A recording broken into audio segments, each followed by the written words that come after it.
Yeah, everyone, this is Thermite, and this is Weekly Shonen Jump for the week of February 24th, 2019. On the cover, we have Dr. Stone. Oh boy. Okay, so, not going to say anything specific in case you don't read Dr. Stone, but this is a good cover. Like, Senku looks cool, Kohaku looks cool. I think Ryusui looks the coolest of them all, though. Though I'm not totally sure what's up with this, like, armored. You can't see it on the other side at all, like, not even a little peek of it. So he just has like one shoulder armored for some reason. Hmm. Oh, I really love this Kingdom of Science Jolly Roger. It looks so good. Specifically, like, hmm, is this correct? I might be wrong about this, but it looks like the normal Kingdom of Science flag is at a different angle from the skull, depending on like who has it. I don't think there's any like inherent meaning to it, but it's just like it's pasted on in slightly different ways, which makes me feel like um it feels like it was actually done by hand. Like I know this is probably a art asset that Boichi made once, he doesn't have to do it again. The skull is also probably an art asset that he made once, doesn't have to make again. But I like at the very least like the distance between those two is different on each one. It makes it feel a bit more handmade. Okay, so I guess I already have everything loaded up, so I don't really have any more preamble. Let's jump right into Actage, chapter 54. So we were yes, that's right. We had this person whose name I don't remember. We may have not even gotten it, and it seems like he wants to make a biography about Kay, like a biography, or at the very least, like produce her image. And I talked for quite a bit last time about how interesting it would be to do that, like in the sense that she like falls deeply into whatever role she's playing. If her image were to be produced, like this happens all the time in real life with actual celebrities, where the image you give off to people is never going to be who you really are. That's just how anything works.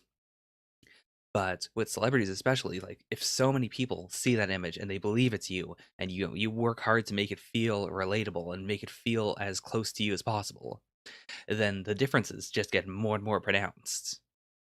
I'm really curious to see what'll happen here.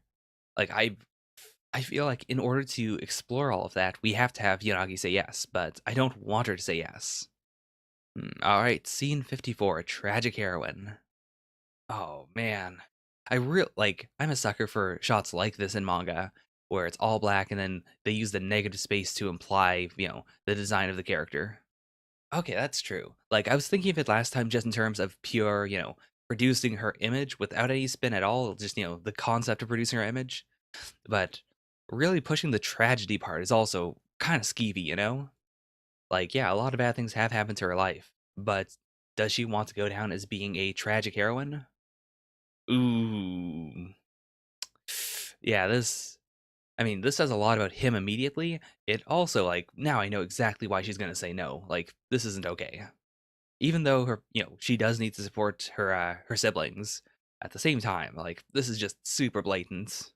Oh, I just noticed that the bill is like, oh, it's not even this specific bill. It's like the bills over here, like the ones that he's also dropping that we are not seeing in the shots that are reflected against her eyes. That's a neat, like detail. She's never seen so much money before. I mean, as skeevy as he is, I can't say this is wrong. Like, it's the same thing that comedians do. It's the same thing that a lot of, people that have risen up from the very bottom have done, in which you take the things that, are your suffering, the things that, the bad hand that fate has given you, and you spin it and you twist it around and you use it to become marketable. And I mean, that's a perfectly fine option. I guess it skeeves me out to think that some people had that happen because of producers or because of marketers as opposed to themselves.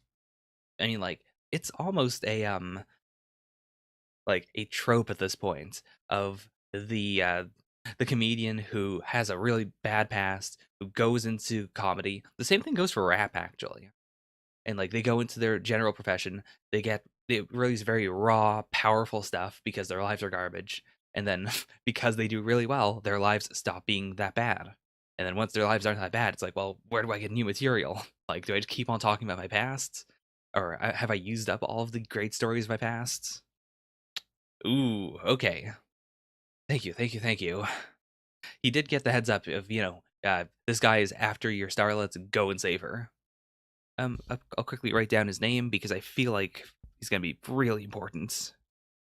I do like that though. Like, it's been a while since he's been in the story, and I just kind of assumed that everyone knew that he was Kay's manager, but I guess they technically haven't seen him.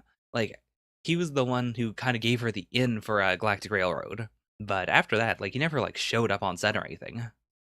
Oh, this is such a striking image.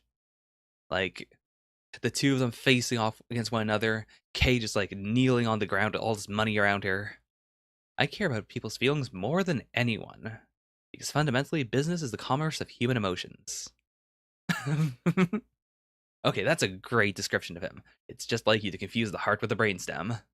Okay, I mean, manager's not pulling any punches here.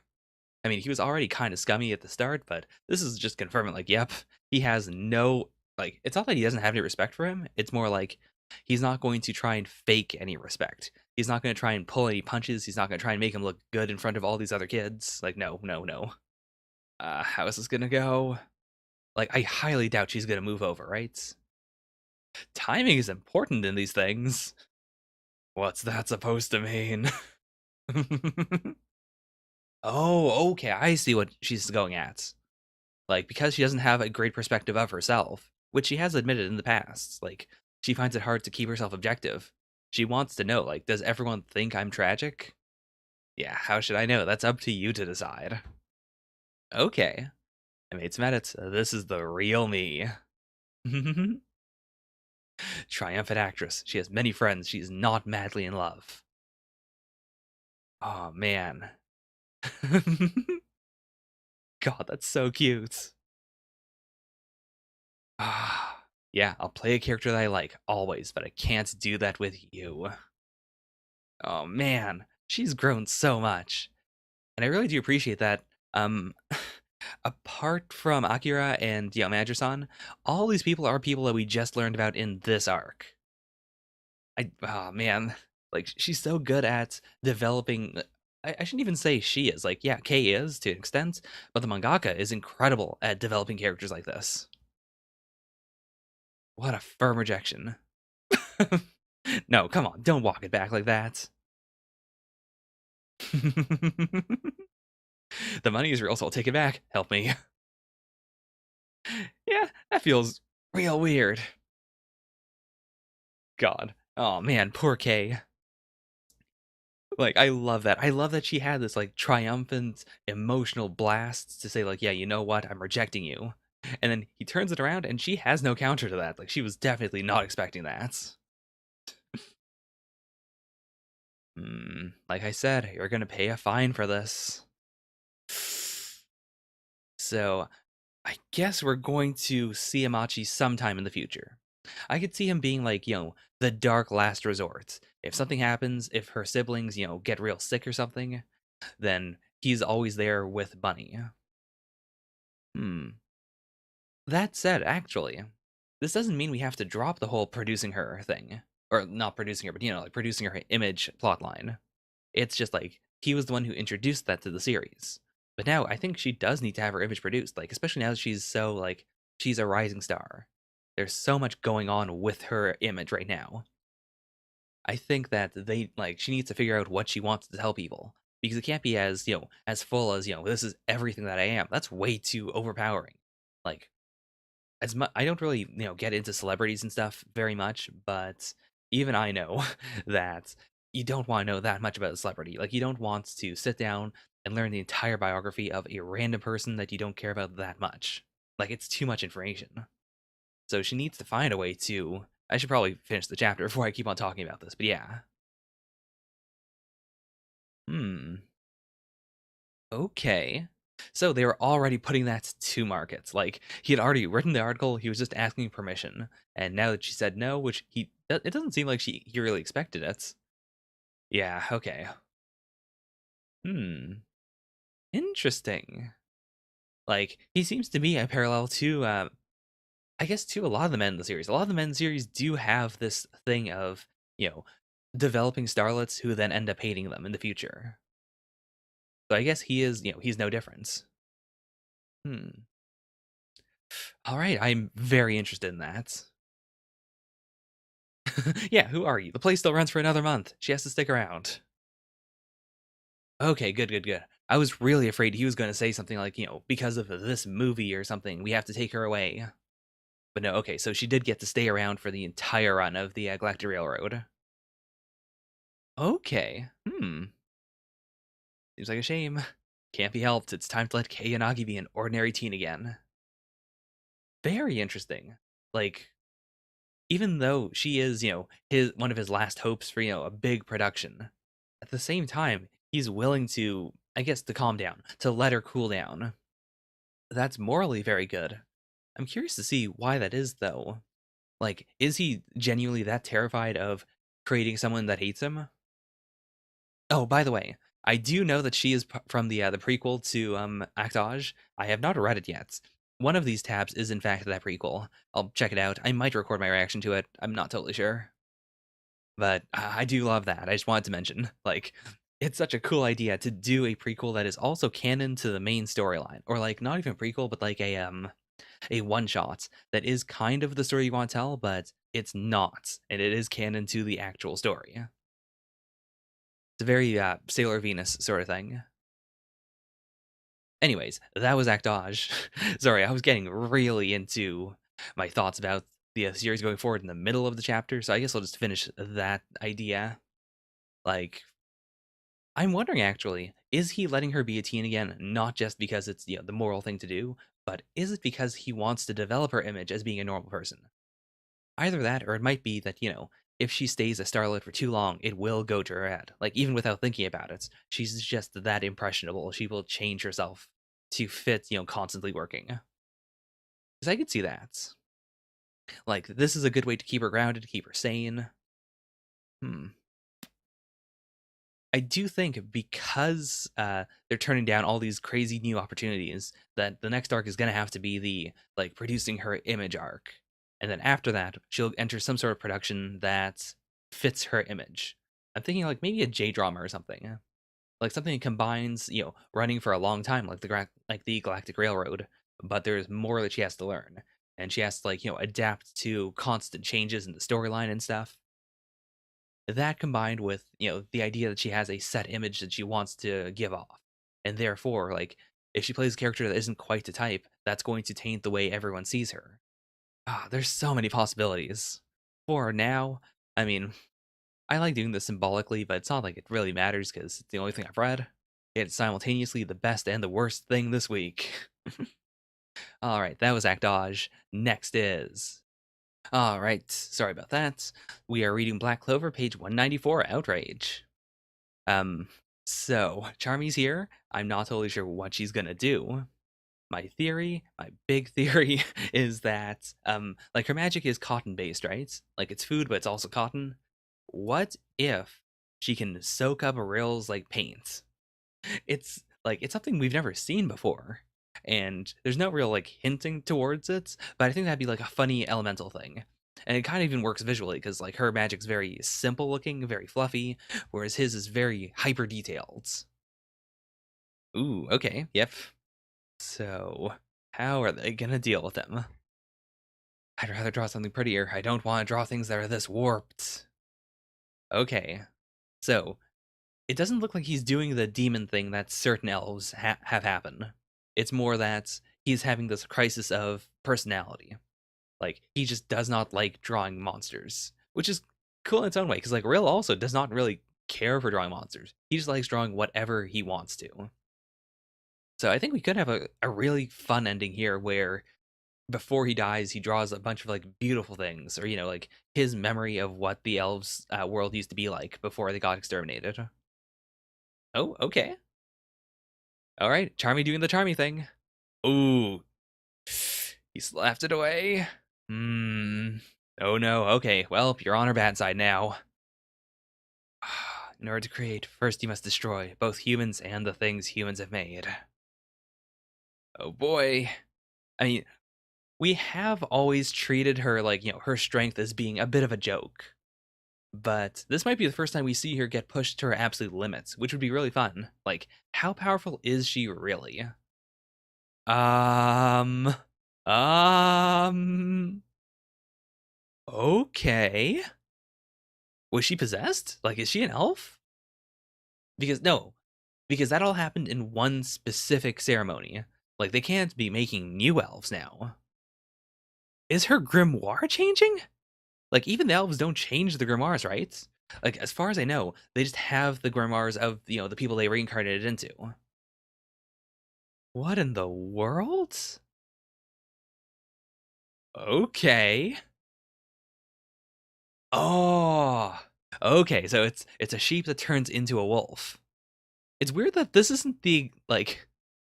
it's not the same scar though. It's just a different scar. Like, hmm. That feels real weird. This is really cool though. Like, it reminds me of a lot of a lot of techniques where a character has to forcibly age themselves. Which, to be fair, like Charmy isn't that young. She is older than Asta, so I guess we're just kind of seeing what she really looks like. You're a human dwarf hybrid. What? Dwarves exist? Really? I mean, I'm not mad about this at all, but like, really? That's coming kind of out of nowhere. It does explain why she's so short though. Okay, so she didn't know either. Fair enough. Oh, it can even talk too. Okay, well. This is opening up a huge can of worms. What a strange place for this to be revealed, too. Like, I'm not mad about it. I actually think it's really cool. I think a lesser series would have just had Charmy, use all of her powers, and then way later on we would learn she's a dwarf. This is a neat way of, throwing it in a way where it opens up a lot of possibilities and makes your mind race without it having to be immediately explored right now. It doesn't feel like a big pull of like, oh, we need a dwarf. Guess what? Charmy's a dwarf. Like, the fact that it's not that relevant makes it cooler to me. Okay, what can she do now? Like, I'm still actually on board. Ooh, actually, I think because she said I'm hungry, I assume that her magic is now going to shift over from being able to cook things to being able to eat things. So it's not going to be soaking up the paint. It's going to be consuming it. It's all grub to me. Oh, food magic, glutton's banquets. They say the beings from two races occasionally have two magical attributes. Okay, that actually explains why her cotton magic could make food. If like they are two sides of the same coin. Like, I've always been kind of iffy when it comes to grimoire magic, not in the sense that like I hate it, but it weirds me out because it's like, well, what's the limits to what your grimoire can do depending on your elements? Like, a lot of people have techniques that are basically just, here's your attack. This is the spell you use to attack. But then you have like, what was Bronze Magic Boy's name? The guy who wanted to take out Asta really early on in the series. One of the things that has always bothered me is that his copper magic allows him to make poisonous salamanders, I think, which he was going to use to poison Asta. That's bonkers to me. Like, I guess it makes sense in the sense that like, no, is copper poisonous? I don't think it is. Is it? Like, it just weirded me out. Anytime someone has magic like that and they're not obscenely powerful, like with I would be more willing to say like, okay, because he's so powerful and he's learned a lot, he's super talented, maybe he can bend the rules. But it feels really weird to just have characters that have like very ill-defined limits on what their magic can and can't do. Anyways, all of that was to say, I really like what they're doing with Charmy here. She eats faster than I can draw. My imagination is losing to appetites. This is for the protein. This one's for the fats. And this one is for the carbs. Oh my god, Charmy. This is absolutely amazing. Like, it fits her so well. I love it. Like, it is, she's the sheep and the wolf. She's the cook and the eater. It's such a good duality. I love it. I also like that this isn't really a berserker form. Like, this is the kind of thing she does normally when she is, when she's small. It's more of just like, this is the attribute that she hasn't used up until now, or that she, has hidden, maybe? I don't think so. I mean, she was surprised that she was a dwarf, but I guess she may have known about this magic, but, she just didn't know what the point of it was, or where it came from. Oh man, okay, well, I am extremely excited to go forward with... Oh, I just realized. That wasn't like the dwarf thing was the reveal, but because she's so small normally. Is this actually her human grimoire? Like potentially. I get no, it can't be because they said the magic appeared to be dwarf magic, and no one said anything weird about her magic before. So I guess sheep magic has to be her human magic, and wolf magic has to be her or like food magic has to be her dwarf side. That's interesting though, because like she actually grew when she started to use it. Anyways, that was fantastic. God, I mean it easily beats Actage here. Boom. Good chapter of Black Clover. Like, Rill is one of my favorite characters. I really enjoyed being able to see him, as a villain, possessed by an elf, that power being used against our allies. I was kind of hoping we'd do more clever things with it, but I'm okay if this is how it goes. Like, if it's just a complete stomp. I want there to be phase 2, though. Like, he busts out the secret forbidden drawings that he really hates using. Maybe he starts turning into a demon, and then the three of them have to work together to come up with something. Because like it feels like a waste to have asked to fight him otherwise, when you could have like such cool effects with the anti-magic negating parts of the paintings. Like it would just look like blots of black ink splashing all over this hyper detailed artwork. I really want that. Anyways, that was Black Clover. Next is Food Wars, chapter 300. All right, the big 300. Let's see if it actually means anything. Like, it doesn't have to, but I'm curious to see if it will. Hey, okay. I thought they were gonna have to, like, find Isami. Did they just let him go once they knew that, that Dawn lost? Okay, oh, okay. So, even though Dawn did lose, the last thing he can do is give over his, I guess his shaker? Because he doesn't have anything else that's, like, special for his cooking, right? Yeah, okay. Think of this as me and use it as you see fit. Oh, whoa. Mhm. Okay. It is nice to see him again. Okay. Well, what are we doing in the meantime then? Ooh. This tournament has no need for the likes of her. Her, I assume, would be either like, who would it be actually? I don't know. It has to be Megami, right? I guess so. Because like the chairwoman isn't actually participating, right? She's just been captured. Like we haven't seen her at all, so I assume it has to be just Megami. Which I could understand. Like, if the bookmaster is a a very high class person, he might just genuinely think like, no, it's disgusting to have a commoner here. Or like, even if she has trained very hard, like someone like Soma is fine because he has a famous dad, but someone like Megami, ugh. Naki's on totally opposite side of the brackets too. Oh, okay. So first of all, I guess Erina is actually participating. I did not remember that. Okay, what is this gonna look like? What? Okay, that is very rigged. That is extremely rigged. I don't think I've seen even like a comedic tournament series do something like this, where it's just everyone has to fight this one person.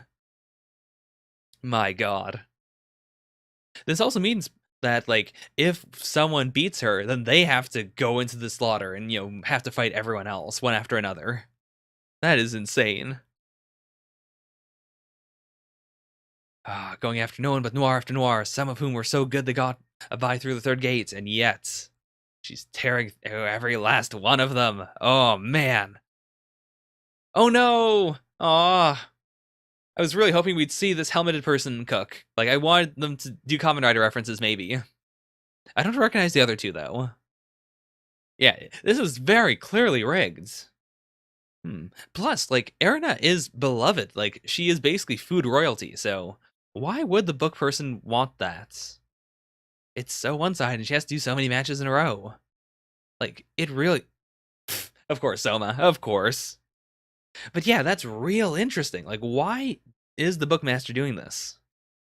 Like, I guess if it's not, prejudice, it might be because she's an Akira. Like, maybe this is someone who was, hurt by her dad, and who decided, like, I'm gonna take my revenge on her. Oh, okay. Yep, she's right there, talking to that person. I feel like we have to know who they are, like either this chapter or like very, very soon. I don't think it's anyone we know, that to be fair, but like I think we just need to have like a face that we can put to this person, whether they're rightfully wronged or not. You've completely given up on all traditional chefs and wish to see a tournament between only the noir and their talents. Okay, out of all the freakish talents on display, there's one in which you have the least interest, the divine tongue. I can understand that. Like the whole point of like being the booker is that, it's a privilege to cook for you. Like why would you want a divine tongue around when your tongue is the divine one? Like why would you also want a personal chef that has a better taste for things than you do? Wait, what? What? What? Mother? Okay. I mean, it might just be prejudice that I kept on assuming that's that it was a guy, but okay. That explains so much. Honestly, I didn't think she had a mom. Like I assumed she was like most people in, a shonen series where they have one parent and the other parent is just mysteriously not around. Okay, that's a twist. Erina's mother, Mana Nakiri. It does explain it though, like her father married into the Nakiri line for their power. But so you would assume that her mom would be like incredibly dangerous, incredibly important. So you may sit there and watch as I watch this entire tournament. I mean, I guess I don't want it to be a twist of I don't want you to use that technique because your father abused you to create it. Because clearly, like Erina's gotten over it. Like she's developed as a person. She's made it her own. So I want her to be like a full-on villain. It feels a little weird to have another Nakiri parent as the main villain, but I'll live with it. Like, of all the characters they could have had this be, without it being like someone completely 100% unique, which is what I assumed it was going to be. Like, this is a pretty cool twist. Yeah, she's not even mad about it. She's just like, yep, whatever. Whew, boy. Yeah, the more I think about it, the more I realize, like, yeah, that does make complete sense. The Nakiris were hyped up that much, and yet we only saw the man who married into their bloodline, as a super important final boss. Oh, she was mad, alright, but that's not all. Okay, what else could we derive from this? Like, first of all, I do like the explicit thing of, yes, I did rig this tournament. I just want to see the noir fights. Everyone else is here, but I don't care about them. I just want to see the noir. Like, I want one of the noir to be my personal cook at the very end. But, I guess you could. I keep on trying to like delve too deep into this. I assume it is literally just like, hey, you're not interested in the divine tongue. That means, mom, you're not interested in me, and that's what she's taking personally. Like it's so obvious. I didn't, I was trying to look past it, but that makes the most sense. Oh man. Well, good chapter. Definitely better than a few Food Wars chapters. Like this was a big reveal. It's actually very like it makes me feel like yes, the series has not been uh put on just for the sake of making more money. Like this does feel like a necessary part of the franchise. Everything to do with noir feels really weird. But even then, like the fact that they are specifically saying that yes, Nakiri's mom wanted the noir to be here makes me think that like we're gonna get something important with the noir, like something where it's not just they're absurdly almost magically talented. It's something where like this arc would not work without them, which I think is all anyone's really wanted. So I'm going to put that below Black Clover. This was really good, but that Black Clover chapter was really good. And I do think it was more explosively good than this one. Whereas this was more of a like it was surprising, but most of the pages did not excite me as much as the pages in Black Clover.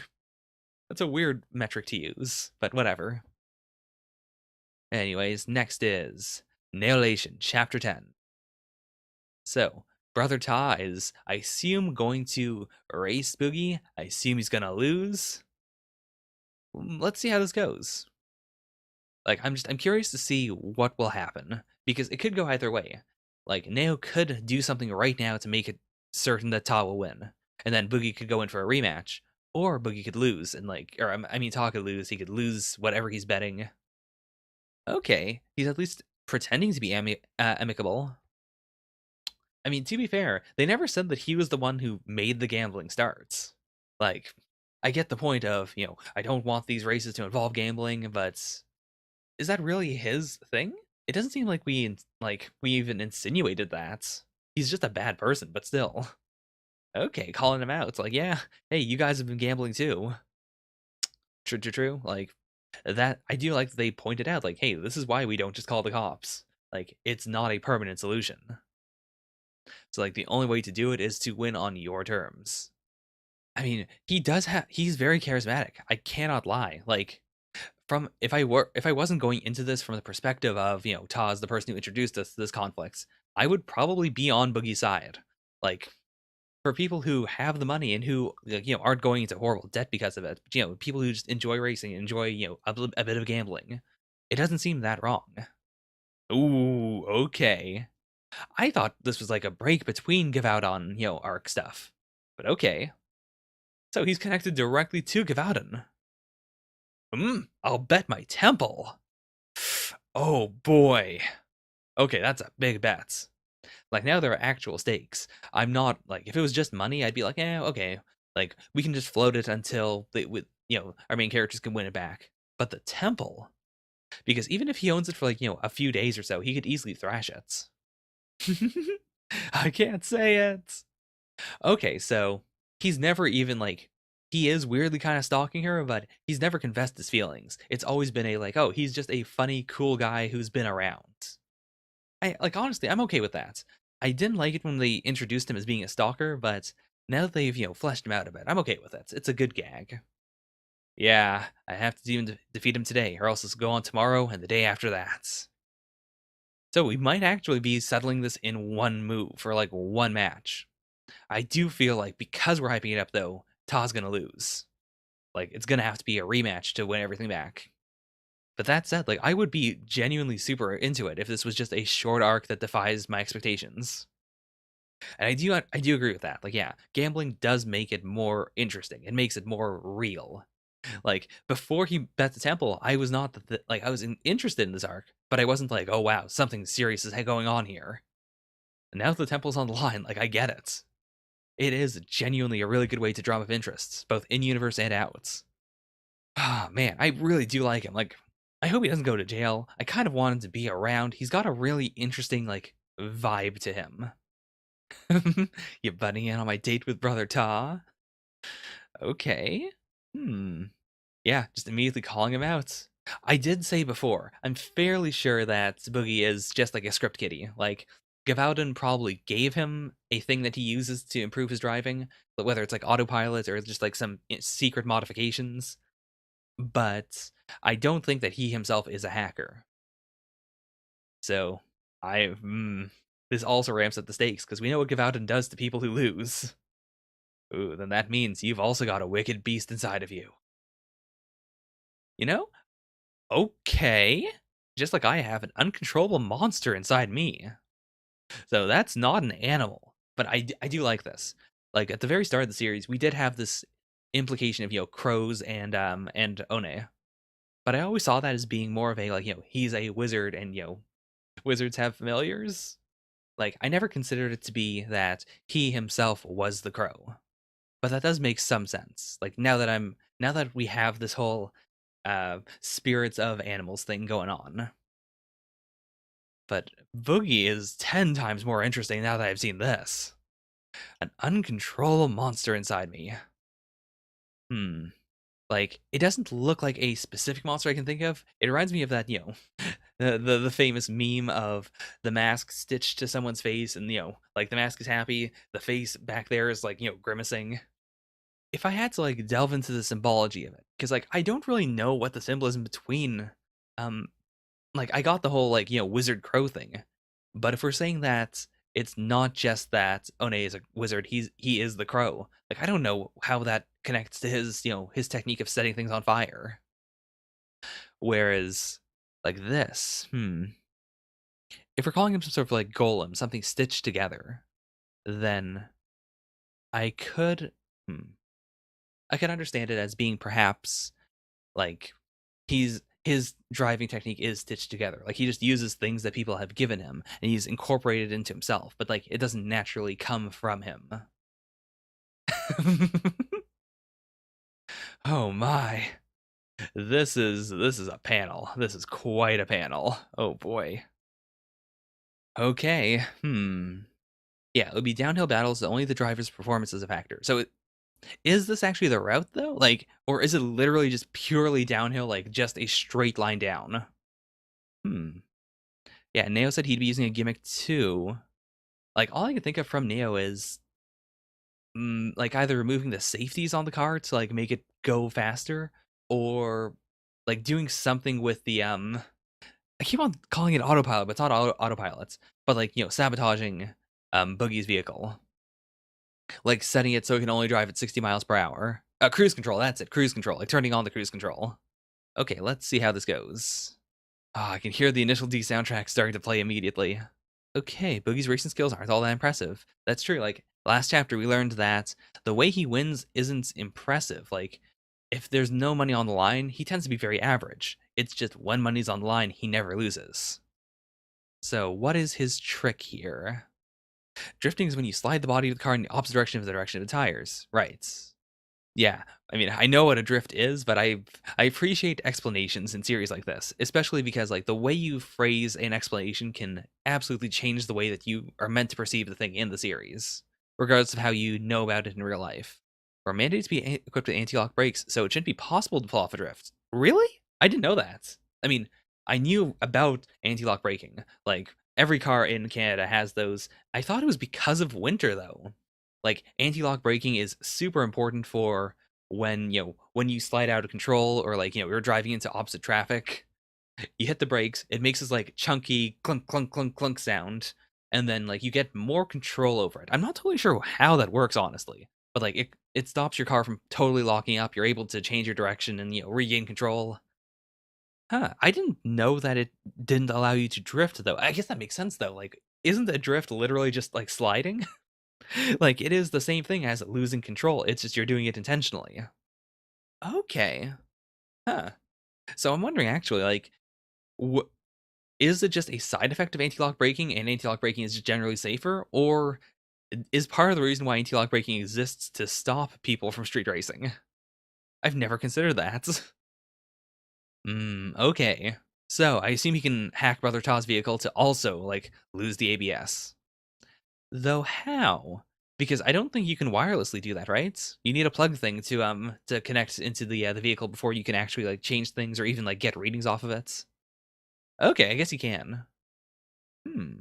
But like, is it wireless or does he just have like some sort of connector that we haven't seen? Who do you think I am? I'm a bald-headed monk. Ah, okay, that's it. That's the end of the chapter. There's got to be one more twist, though, right?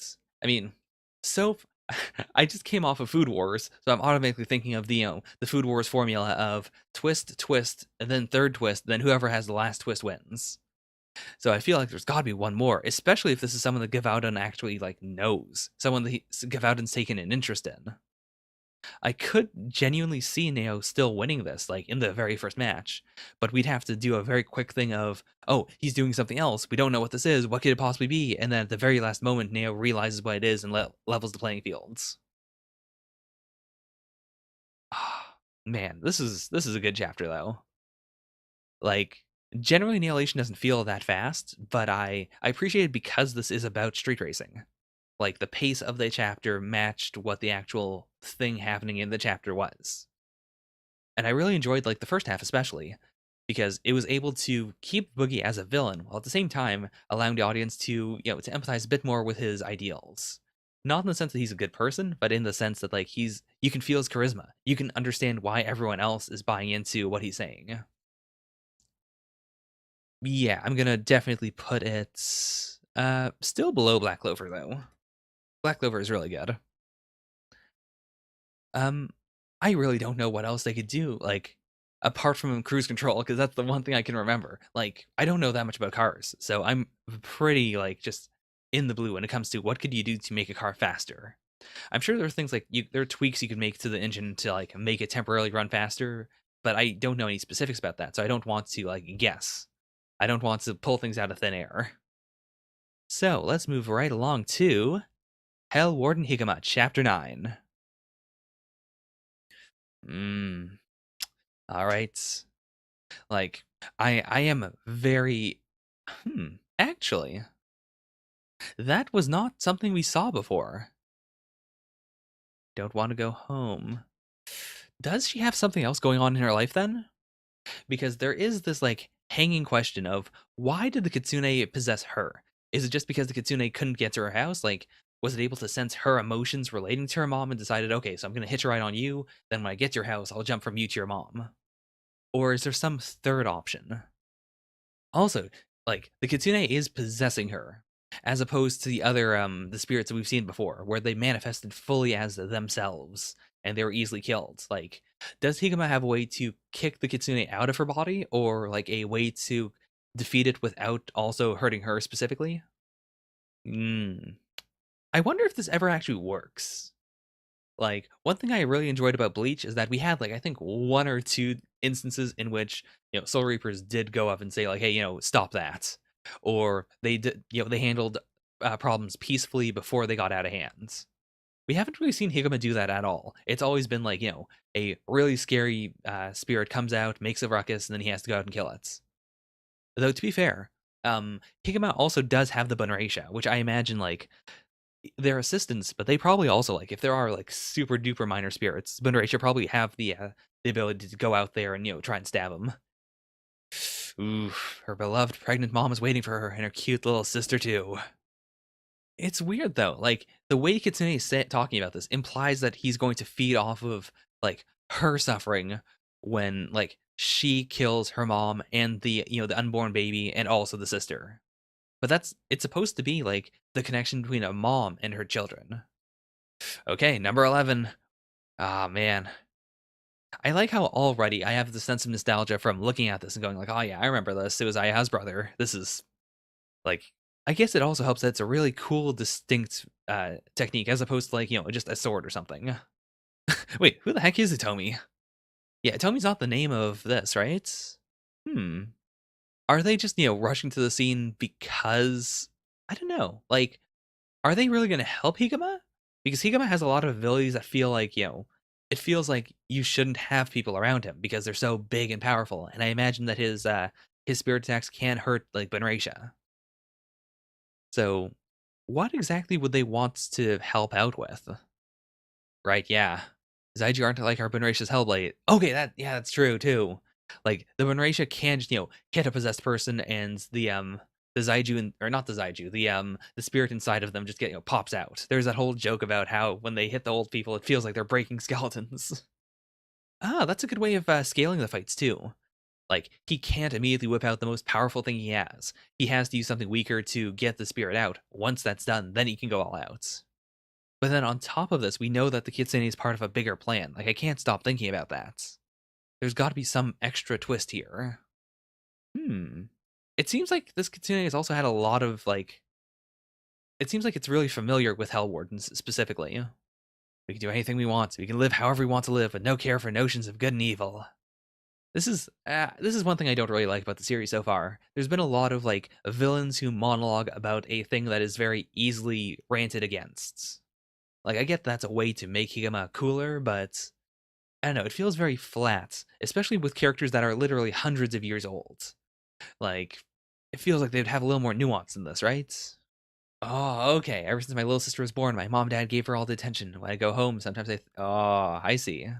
So like, yeah, she is genuinely a very complex character. She's had to fight a lot, and now that she loves her little sister and she loves her mom who's pregnant with another kid, like it's not just something that she stumbled into. Like she had to fight to make herself, come to terms with it. Ah, all you've done is abandon your responsibilities. Right, right, right. I can accept that. Like, there's something to be said about the bravery of living a life that is unlike anyone else's, or just doing your own thing. But at the same time, it is like there is a element of cowardice to it of like, well, you can't deal with what normal people deal with, so you had to go out and make your own way and make something that you can personally deal with. You had to run away from responsibility. Ah, okay, that's a killer line. Like I'm not a big fan of Higuma's speeches, but I do like this one. Oh, the most effective weapon against fugitive spirits like this is a sound argument. Okay. Hmm. Like I was thinking about that as just like a weird meta thing that the series is doing. But if it's an actual mechanic of the series, like if using sound logic to debunk a spirit is actually a way to make them weaker, that does change the way I see the series. Like, I was assuming this was like, the training wheels of how to like Higuma. But if that's going to be like an actual physical thing that affects demons or spirits, then that makes me much more interested in the series. Like, I'd like to see how each and every arc has some sort of arguments, and over time, how it gets harder and harder for Higuma to come up with rational responses or rational arguments against the what the spirit wants to do. Oh, hmm. I did not consider the number 2 would be a weak one. Like, number 2 is the most versatile one he has, really, because like, it is just a giant hand. But, like, I kind of assumed that it was going to be, one of the big finisher ones that he can't use on normal people. The idea that he can just use it against a possessed person feels kind of broken. Because that's like the easiest thing to do is, just punch the body with a giant fist and, send the spirit flying. Okay. I do like that we did bring that up very early on. That Higuma is good, but he's not that great. Like, he is soft. The first time he ever felt true justice was in chapter 1, after a while of being a Hell Warden. Like, he's got a lot to grow. If you keep up this work, like it or not, you'll often come to face with the fugitive spirit's cries of anguish. Right, so that's why he has to have, like, a sound argument against everything. Because if he allows himself to get swayed, like, he will become weaker. He will be less capable of fighting them. You don't understand, you don't. I really do want to see the Kitsune's backstory now, because I feel like that's where it's all going to stem from. Like, the Kitsune just inherently had a horrible life, and that's why it is the way it is. And you realize, nobody like you, no boy, no child, or even a girl, an adult, or anybody, will ever understand my pain. And you'll realize, fugitive spirits, perhaps without exception, are pitiful. Yeah, because I can't accept that. Like, the way hell is set up in the series is inherently unfair. Like, they brought up the whole thing of the longer you're in hell, like the more you're tormented, like the more, like, once you get out, you'll never want to go back. And you've been broken, you've been warped, and there's no greater punishment really. So like there's no reason not to act out, not to do everything you've ever wanted to do, because like when you go back, it's just infinite suffering again, and you know exactly what it's like. Like there's no greater punishment. So I really do like that. It is inherently broken and unfair, but to be fair, there are a lot of series like this that enjoy doing that, that enjoy showing, yeah, like there is a spirit world and it's not fair. It is messed up, and they just have to live with it. It's a broken system that everyone has to just work within. I really could accept that. Like, I really love the idea of Higuma having to fight tons and tons of demons who all have like very pitiful, very like, relatable backstories or, arguments. And Higuma has to, become very cold and try to refute them as best as he can and not think about it too hard. And when he does, that'll present a real problem to him. Like, that dynamic is it's so interesting. It's so unlike most other Exorcist series. Yeah, I'm definitely more into Higuma now, that's for sure. This was a good Higuma chapter. Let's stick that, I'm not gonna put it over Annihilation. I'll put it right in between. So, that was Hell Warden Higuma. Next is Chainsaw Man, Chapter 11. We are finally done with the Bat Demon arc. We found your arm. Can they stitch it back on? Like, I wasn't too worried when he lost the arm, because I figured, like, yeah, sure, he'll probably be able to regenerate it or something. It doesn't look like he regenerated it. Okay. Devil hunters make contracts with devils. That's how we fight. Ah. Cool, cool, cool. That also inherently, like, it gives him a cool fighting style, but it also means that, like, there's a reason why he won't do it all the time. Or, like, he has this powerful ability that he can't always use because he only has so much skin. Okay, so he is trying to cover for power, but, like, oh boy. I'm how is this gonna go down? I feel like Hayakawa is going to like figure it out. He's gonna say like, yeah, we should probably get rid of power. Okay. So he's getting some testimonials, and it seems like, yeah, this guy warned me I'd get eaten, so I ran. So I want to say thanks. It does seem like Denji has been doing a good job, regardless of whether Hayakawa is okay with it or not. He's been doing a good job. Okay, maybe not the best job. Okay. If I investigate further and report to the higher ups, both the blood clean you covered for and you will be put down, but there are no casualties. So, okay. I'm willing to accept this. Like, Hayakawa's not my favorite character by a long shot, but I get him now. Like, when he was first introduced, he felt a little too extreme to me, but I'm okay with this. Like, if he's going to be the reasonable one, the one who is surrounded by bloodthirsty monsters, but, he's trying to just keep things sane. I mean, I doubt Denji's going to, like, 100% commit to it, but I think he's going to say yes. Like, there's no reason for him not to. Okay. I don't got any grand goal like you guys, and I don't got shoddy dreams, but, like, I'm going to take stuff just as seriously as you. All right, fair enough. I like it. I like this dynamic right now. It seems reasonable. It's not the greatest, but, like, there's a lot of room for all the characters to grow. Okay. And she's even saying, like, yeah, like, power is very not trustworthy. Is this really okay? Okay. Again, I can accept that. I can accept the idea of just saying, well, I'm not going to get friendly with you. Like, we're going to use you, we're going to work alongside you, but we're not friends. That's more than fine to me. Hey, so Meowie's fine, came back from the vets. I assume she's just going to live with them now.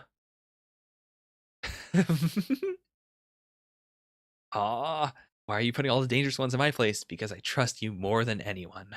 Yep, he's got a crush. I love this too. Like, I always love the dynamic of a series where all the characters live in the same area. Like, whether they're traveling or if they have like a base of operations. Like, it's just inherently super fun. I think this is really cool. Okay, Power said she could be good. It'll be fine. It's probably not going to be fine, but I like it. I think this will be an interesting dynamic. And I do want Hayakawa to soften up a bit. Like, not to, like, I do want him to remain, I want him to still be the handler. Like, I think the leniency he's been showing them is more than enough. But I do want him to not hate them by the end of the series. That'd be a nice arc. Oh, and this is great too. Like, because she's off-putting in a completely different way from Denji, we can have scenes where, like, two of them gang up on one of them. Like, they each have a dynamic that I think they could use. Like, they both think Denji's dumb. I assume they can both gang up on Power because, she doesn't like veggies. Sure, I'll live with that. And then they can both, like, the two devils here can both gang up on Hayakawa because he's the human here, and he's a stick in the mud. Oh my god, this is good.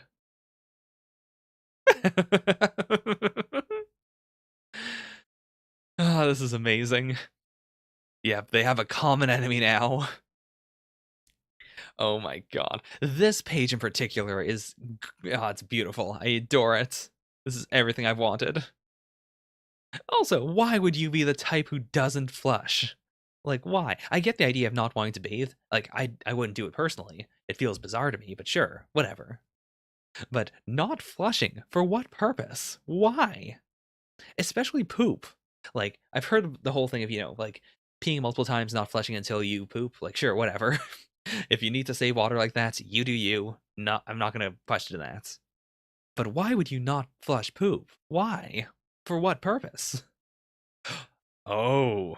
Oh, that's right. We still haven't done it yet. Oh my gosh. I I don't know how this is going to be depicted because it has been like the climax of the entire series up until this point. Like since the very first chapter. But and like I doubt he's going to say no and like Power is clearly fine with it. So like is this just going to be obscenely blissful or what? I'm so curious. No, why do it on the toilet though? That was just never flushed.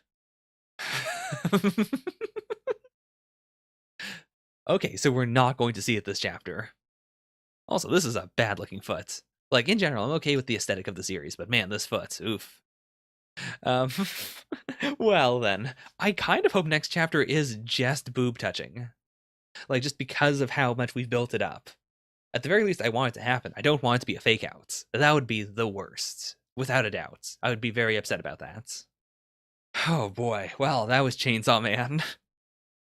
It's I'm sticking it firmly in the middle, I think.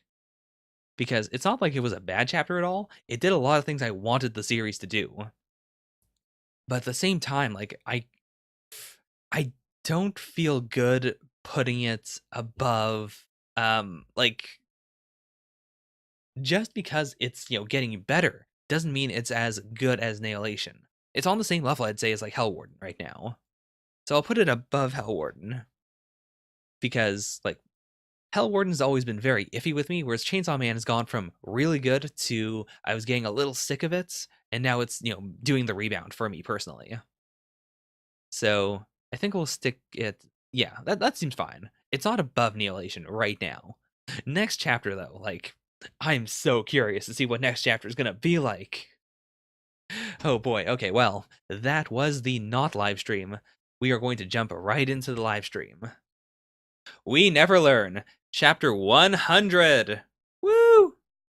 Wait, no, why is this not typing? No! I'll live with it. Anyways, the big chapter 100, Taishi Susui seems to really, like, it's not even that he is super into Sensei, it's that everyone in Japan is absurdly into Sensei, so I'm not surprised that chapter 100 is about her. Like, we have been sort of building up to a big, like, all-girls thing again, with with Yuiga's problems, but to be fair, we have not had a chapter with her yet, and we need to have like all of them have another bit of focus before we delve back into what he's going to make, what he's going to do with his life, like what his final decision is going to be. So how is this going to resolve? Especially since this isn't like all the others have been like one chapter arcs. This is definitely a multi-parter. So, hey, her sister's here. Okay. Why did the principal insist on my doing that interview? Okay. So delving back into her parents as well. Like, I feel like this has to lead up to some sort of big revival of her ice skating career. Which is, like, that is something I really do appreciate about Sensei chapters, is that the girls are great. Like, I do love all the girls and We Never Learn. The main problem, though, is that most of them are, like they're kids, they're children, they're still in school, and they all have kind of the same dynamic in that respect. Like they all do have different hopes and dreams, but by the way, yes, I did do a goof. I'm really glad that I've learned to just like refresh the chat very quickly during We Never Learn, so it stays updating for the rest of the weekly Shonen Jump.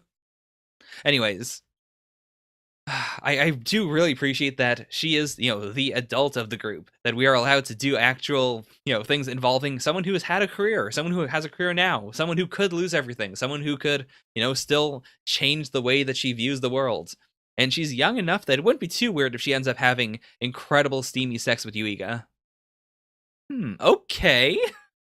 How did so many people, like, this was expected, since, there was a small broadcast, no one's gonna see it, it's not gonna amount to anything. Of course, it would become something super explosively enormous. Okay. Well then. A video site? Oh no, is she a YouTube sensation now?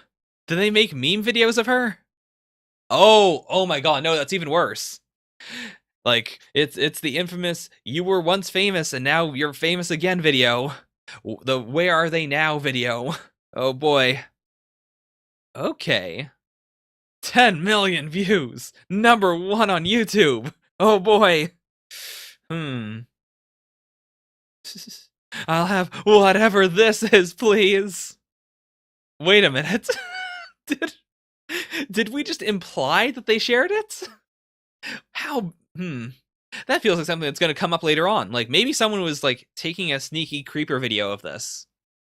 Because, like, that would have been a perfect place to have a embarrassing moment with the two of them drinking from the same thing. Yeah, that's gotta come up later then. Okay, never mind. It came up next, in the very next page. Oh boy, that's so cute.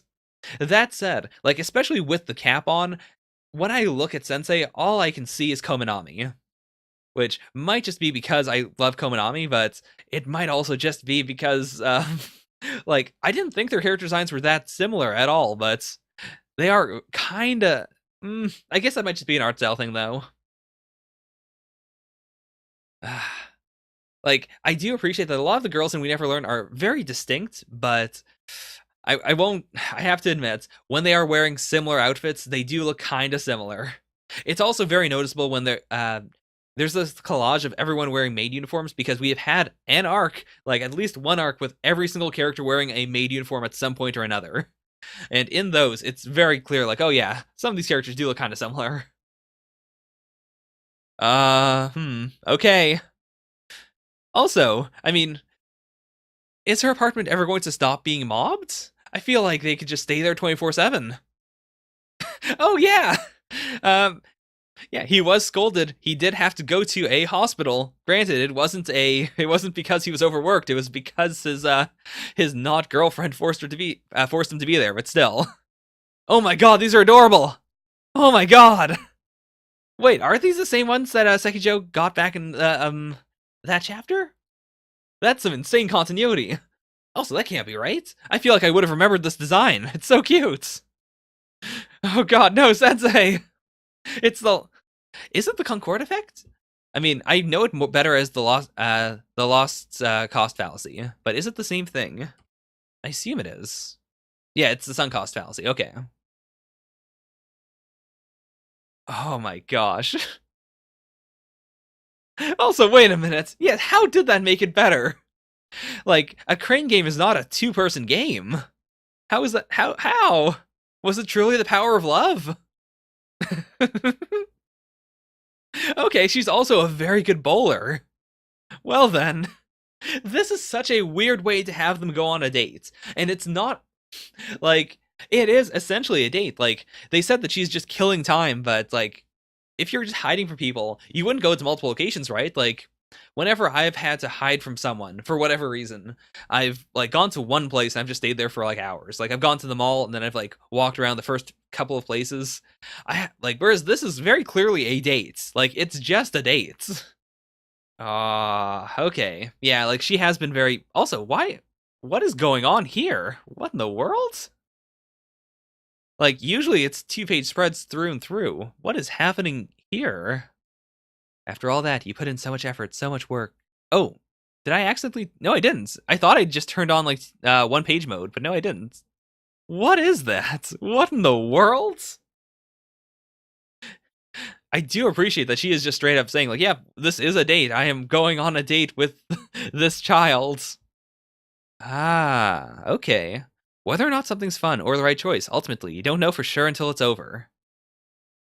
Okay, wow. That's a cool way of tying this into his angst over like going to a different school and giving up the tuition and like like a lot of these arcs have been the girl talking to him and specifically like imparting their advice but ultimately leaving it up to him. This is the first time we've had a situation where it's him giving advice to a girl but then talking indirectly about his tuition situation. Oh, forget about that. A piddling matter of trifling imports. What? Wait, what? Is that how she talks? What? That's the most fancy thing I think I've seen in all of We Never Learn. What in the world? Oh. Oh, they want you to join the show. They're making you an offer. Okay, so that's how we're transitioning into her potentially getting back into ice skating. You'll be such a hot commodity after this. You'll have no need to continue this meaningless path as a teacher. Yeah, but that's the thing. Like, it's not meaningless.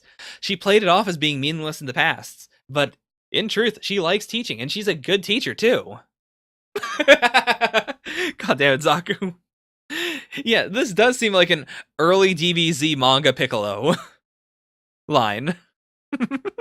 Oh no, now I'm hearing her, like, all of her lines in my mind as Piccolo. That's awful, I hate this. Why would you give me this curse, Zaku? Okay, but that is... this is interesting too, because Yuiga's thing has been that he's most likely going to be a teacher. He likes teaching a lot, and so he wants to go to a school that allows him to learn how to teach properly, but, like, all the schools he could get a free ride to don't do that. So he's had to say, like, yeah, I'm going to give up my, my VIP recommendation. I'm going to get a job. I'm going to save up money. And eventually I'll be, like, a solid teacher with a good education. So I think, honestly, this makes the most sense. to have like one of the big deciding arcs of whether or not he goes 100% down this is to have Sensei, who is a teacher who could potentially not be a teacher anymore, who has a much better skill and was forced into being a teacher in a way. Like, it's basically the opposite arc of what Yuiga wants to go into. It's beautiful. I know this also, like, it's so poetic that it feels like it's almost as if they were meant to be together because they're such good parallels, but I refuse. I don't want that to be the case. But I can't deny that. Like, just like how I can't deny the fact that, like, her chapters with him are generally about, being a good housewife. They're all things that, like, make her a better girlfriend slash wife. And even this was like, just a straight up, no holds barred, just they're on a date. Why not become an ice skating teacher? That's also a possibility, actually. Like, I guess there's the whole why not do both. Anyways, well, I don't have any good responses that allow me to say that she's definitely not going to marry Yuiga, so I'm gonna stop it there. I'm out of potential ways to argue against this, so I'm gonna give up. She's actually not that much older than he is. Like, he is, I believe, I want to say 17 or so. Like, he's about to graduate from high school, and then she's been out of high school for a couple of years. I think she's like 23 or 24. Like, there is an age gap, and they do have the whole student teacher thing, but I do know, like, the age gap isn't big enough that it's creepy. It's enough that it's a bit worrying. Like, it is an age gap. It's not 2 years or anything, but it's not, like, it's enough that they could actually have a relationship. It would feel weird, but I think they could make it happen. And, like, at the very least, she's immature enough. Also, to be fair, if she stops being a teacher, I could see the mangaka try to spin it like that. Like, well, she's no longer in a position of power. Like, she was once his teacher, but once he's no longer a teacher, I guess theoretically it'd be okay. Anyways, that was We Never Learn. Extremely exciting. So, for those of you who are watching this live, my current rankings are as follows. Black Clover, Lation, Chainsaw Man, Warden Higuma, Food Wars, and Actage at the very bottom. That is not to say that Actage is bad. It was just not as good as the other chapters. Between these, I want to put this, like, I think it was better than the Lation chapter. Yeah, the power play is genuinely concerning because, like, I think age gaps make less and less, like, they're less important as you get older and older. Like, if I were to say that a 60-year-old is dating a 50-year-old, you wouldn't think that's weird at all. But the lower, like, the lower both those ages go, the creepier it gets. Whereas, like, yeah, I guess the student teacher thing is much more worrisome. The only thing that makes me, like, not super freaked out over it is the fact that though they do have a student-teacher relationship, she's not a direct teacher of him. Like, she's more of a guidance counselor, if anything else. There's enough of a distinction that I don't think, like, but even then, like, I do get the problem there. They do have a concerning power dynamic. Anyways, I think I'm going to put this under Lation. It was a good chapter, and I'm very excited about it going forward, but it wasn't as good as Lation, and by extent not as good as Black Clover. Alright, so moving right along, next is... Also, it does bother me, by the way, that, I don't know, I think my phone updated or something. Now it doesn't, like, type things out as I say them. It just waits until I'm done, and then it types everything out all at once. But yeah, actually, I guess I'll say this right before we start One Piece. I enjoyed all three of the, I shouldn't be calling them jump starts anymore because, like, they are the most recent ones, but they've gone on for quite a long time. Like, they're no longer jump starts. I actually really liked Higuma and Chainsaw Man and Lation this time around. I think I liked Lation more just because I thought it was more fun, but I was ragging a lot about Chainsaw Man in the past. I just wanted to say right now, I like Chainsaw Man more as of this chapter. Like, we didn't have good character dynamics in Chainsaw Man, and this is what actually has made me decide that, yeah, Chainsaw Man's pretty great. Like, if the series continues to do more with all the characters interacting, I'll be more into it. Anyways, now, I'll try to remember to put in the timestamp for right now. One Piece, chapter 934, Hachigoro the Flower. Okay, anyways, we have, Usopp talking with a cockatiel perched on his nose. All right. What I was about to say before the stream died is that this is not what I would have drawn if someone were to tell me to draw Usopp with a bird perched on his nose. This is super cute, though. Also, Hyogoro, the only thing that comes to mind when I see the word Hyogoro is like hydrangeas, right? Oh, we're seeing. Oh boy. Okay. Mama just had to plummet off the top of the waterfall. So the way I saw this, the way I assumed it was the ship was like going up the waterfall at a 90-degree angle, and then King like kicked it, and that caused it to fall over backwards. Like that's why when that happened, I said like, oh, that's a ultimate killer move. Like you can't block that because like how do you protect the bottom of your ship when you're at a 90-degree angle? But I guess that wasn't the case. I guess they must have just like fell over and then fell back onto the bottom at the base of the waterfall. Or no. No. I feel like it had to have fallen, right? We saw it fall off the waterfall. Okay, so they do know that Mama is still alive. Oh my god! Oh my god, it's there! It's there! Dude! But it didn't, like, jump onto their ship or anything. But, like, that has to be the same octopus, right? It has to be. There's no other reason why. And, like, it's even making weird sounds again. I mean, we don't know how Big Mom is going, or, like, how Kaido is going to react to Big Mom. We saw him freaking out over her getting there. But, like, was it going to be, like, was he freaking out in the sense of, like, oh, I'm going to have to go put out this fire? Or was it more in the sense of, like, you know, there's no way we can possibly do this, I'm going to have to kill her? Because those are two very unequal things. Oh, is it just a new stream now? Well then. That's not good. The link I sent in the Discord should actually work for everything, though. The Big Mom pirates become the Perospero pirates, eh? Okay, so we don't know what happened to Katakuri as of right now. Like, we don't know how much was, like, revealed, but because of this, like, I have to assume that his secret didn't fully come out. So it should be okay. Even though she's here, like Bubble Girl, did she just not give up, you know, the big reveal? Because she seems like a big jerk person. She feels like the kind of person who would just absolutely say, like, yep, this is why Big Bro Katakuri is not cool. Everyone vote for me. At least Smoothie is, you know, she's the one who's able to say, like, hey, guess what? Big Mom, she's probably still alive. Let's not immediately kill her off. Let's not assume she's dead. That said, what are we going to transition to? Big Mom? Yeah, she's a really strong person from overseas. Oh boy. Okay, So they're going, why are they going to Udon? Oh, by the way, Straight Banana, just so you know, I don't actually have to edit this all together. I am recording it locally. All I have to do is, like, cut out the parts where the stream dies. So the VOD will be better. If anyone here is not okay with all the cutouts and stuff, which I completely understand, you can wait for the VOD. It'll look much better than this. I'll try to remove all the freakouts and stuff. It is a problem, though, because I do talk during them, but we'll see. Okay, so immediately, you called me Big Mom. Nope, never mind.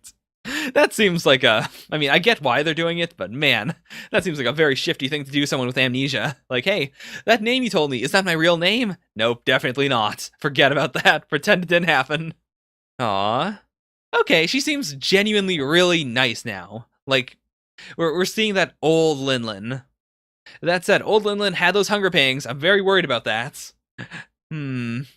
Okay, so we did bring up Napoleon. He hasn't said a word. That said, I don't, like, it doesn't look like he's opened his eyes or anything, so maybe he's just been unconscious this whole time. Oh no!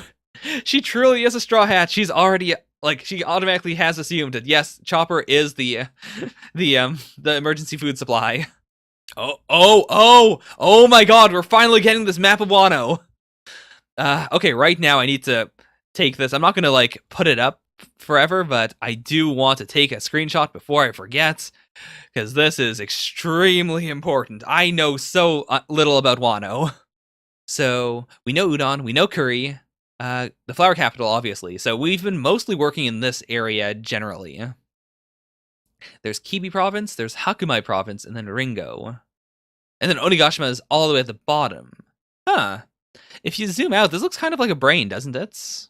Like, this is the frontal lobe. This is, yeah, the back. There's the occipital lobe over here. And then this is, like, the brainstem going down, right? That's interesting.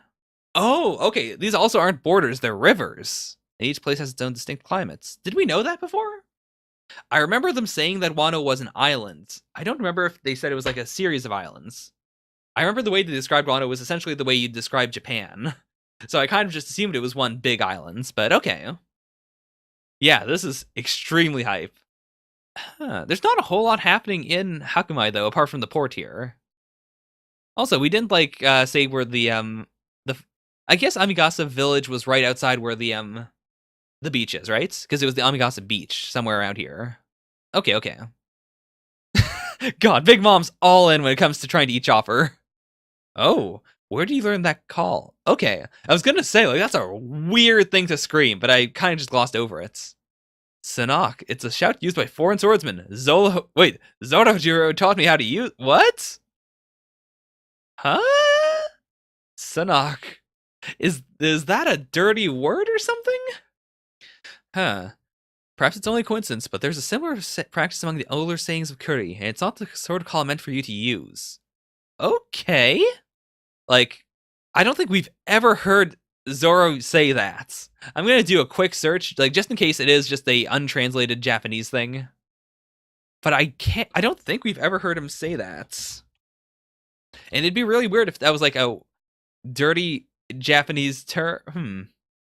The word's coming up, but it seems like it's all like Indian things. Like, did he learn it perhaps from the dojo he used to go to? Because that dojo was very Japanese. And if we are assuming that everything Japanese that we've seen in One Piece is actually from Wano, then it's possible that, Zoro Sensei and the girl that, died from falling down the stairs, like, maybe they were connected to Wano in some way? Oh, the other translations use the word snatch. I guess snatch would make sense. It's like, it's a dirty term. Like, it's a term you shouldn't use. But it doesn't really fit as, like, something among the older sayings of Kuri. It does also, like, has double meaning of being a dirty word, but also being a word that kind of has a meaning akin to stealing. Like, that is a good translation, I'd say. It also sounds vaguely like sumash, which feels like it can't be a My Hero Academia reference, right? There's no way. There's no way. Oh boy. Okay, so now we have like a zoomed out version of the map. So this is going to be very useful. Like, I don't really like the parts in One Piece where we have like the big mini map and it's like, all right, so here's what's going on all across this enormous area. But I do understand the appeal of it. Kyoshiro's name unfamiliar to the rest of us. Okay. The greatest Yakuza boss in all of Wano, without question, was Hyogoro the Flower, which is, it sounds a little like Kyoshiro, but not really. It's close and, like, it's vaguely similar sounding enough that maybe he's his son then. Either that or it could literally be Hyogoro, just younger somehow. I mean, yeah, he would. He would absolutely go running around after a Mio child. The moment after the death scene, he immediately was like, okay, I'm gonna go eat Otoko. Like, if it wasn't for you, the person I love wouldn't be dead. Oh, that's rough. Also, how do you disguise yourself at a bathhouse? Like, inherently, you're going to be naked, right? But yeah, I would be okay with some downtime. Some downtime and maybe getting some more of the Straw Hats to meet up, please? Like, I'd be okay if we save the meetup for, like, the 4th act out of 5. But it'd be kind of weird to do that, right? It's just been so long since we've seen the Straw Hats all together. Peacetime, Kaido's favorite food, his Kura's hierarchy, never... Okay. So, yeah. She did actually learn a lot, like, more than enough. Also, interestingly enough, the feast time, which I think we could tie that into, the traditional arc ending with a big feast. If the only thing is that I think the arc should end in Onigashima because we've been building it up and it seems like a nice place where you could go wild without, hurting innocent people. But then how would we move the feast back over? I guess you could just throw it, right?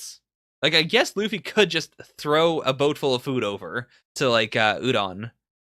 Wait, what? I didn't process that. I got up to here with "you got good luck with stones" before I processed that. Oh, she found a poneglyph. Wait, what? That was very out of nowhere. Like, oh yeah. God damn, Robin, you did a lot. You got so much information. Jesus. Or well, not Robin. It was yeah. Oh, okay. So they don't have the poneglyph, but Burke was able to just see it. Okay, never mind, never mind. I was freaking out for a moment there. Oh boy, yeah. I mean, if you had those enormous processions for people going to see Komurasaki when she was alive, imagine now. Like, now that she's dead, people are gonna freak out. Okay, I'm okay with this. Like, I'm usually not into Sanji's, like, pervy gags, but this isn't even a pervy gag. It's just crying over Komurasaki the way everyone else in Wano is. Like, that's fine. The Smail? Wait, these smart snails are Wano's version of transponders. How does that work, then? Do you just talk into it like a mic, perhaps? Are they all going to meet up at the women's bath? Also, I do... Oh my god! Oh, it didn't hit me until just then. He's talking about the women's bath. He immediately pulls out the suit. Oh boy. Like, I do want to see it, though. Like, again, as much as I don't really care for the Sanji perv gags, I mean, it's been his dream for the longest time. Like, it's right up there with the all blue. I do want to see him become naked, peek at the women, get decloaked, and then have everyone go, oh my god, it's a member of Germa, those scum! Germa peeking at girls in the bath, oh my god. God, he's so into this bathhouse. Oh, okay, kid just straight up escaped, okay. The guy gets away, but he's still got his Steve Prism stone cuffs on. I mean, I guess it's better to just be out than not, right? Okay. I'm not sure what the power of an alpaca will give you, apart from, being very popular. How is Sanji going to get naked and use the raid suit cloak? I mean, he doesn't need to get naked. He just needs to wear the raid suits. Like, he doesn't need to be naked to make this happen. He just needs to be, peeking. Peeking is completely fine. Also, yeah, he's got the spitting power of an alpaca, for sure. What, you talking pock to me? Need a refresher? It's so gross. Okay, so we are bringing that back. Like, the fact that Luffy gave him so many meal tickets. Oh, my poor precious millet dumplings. No, I do appreciate this. The drive of just like, well, if they're gonna take the food, just keep on swallowing it. I won't let a single dumpling he gave to me go to waste. Wait a minute, Old Man Hyo. Is he the former mafia boss? Go on and kill me.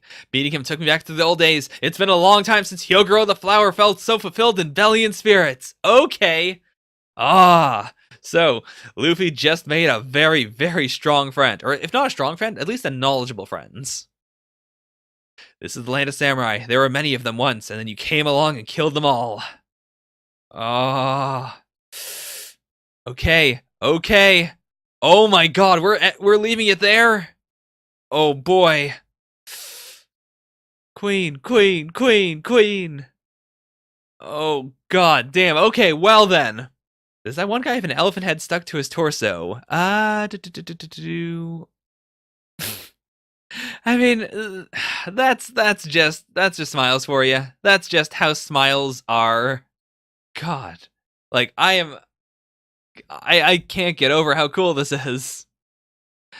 I want to see Luffy break out, but I mean, I guess he still has hockey, right? Like, Sea Stone only affects Devil Fruit powers, and like it does make you weaker in general, but could he potentially fight like a gifter using nothing but his pure hockey? Also, yes, Queen. Yas, Queen. Oh boy. Okay, previous page. Oh my. Oh boy. See, I didn't recognize that was a human being. Like, that is, that's like very early post time skip, like Frankie levels of strange body design. Dear God.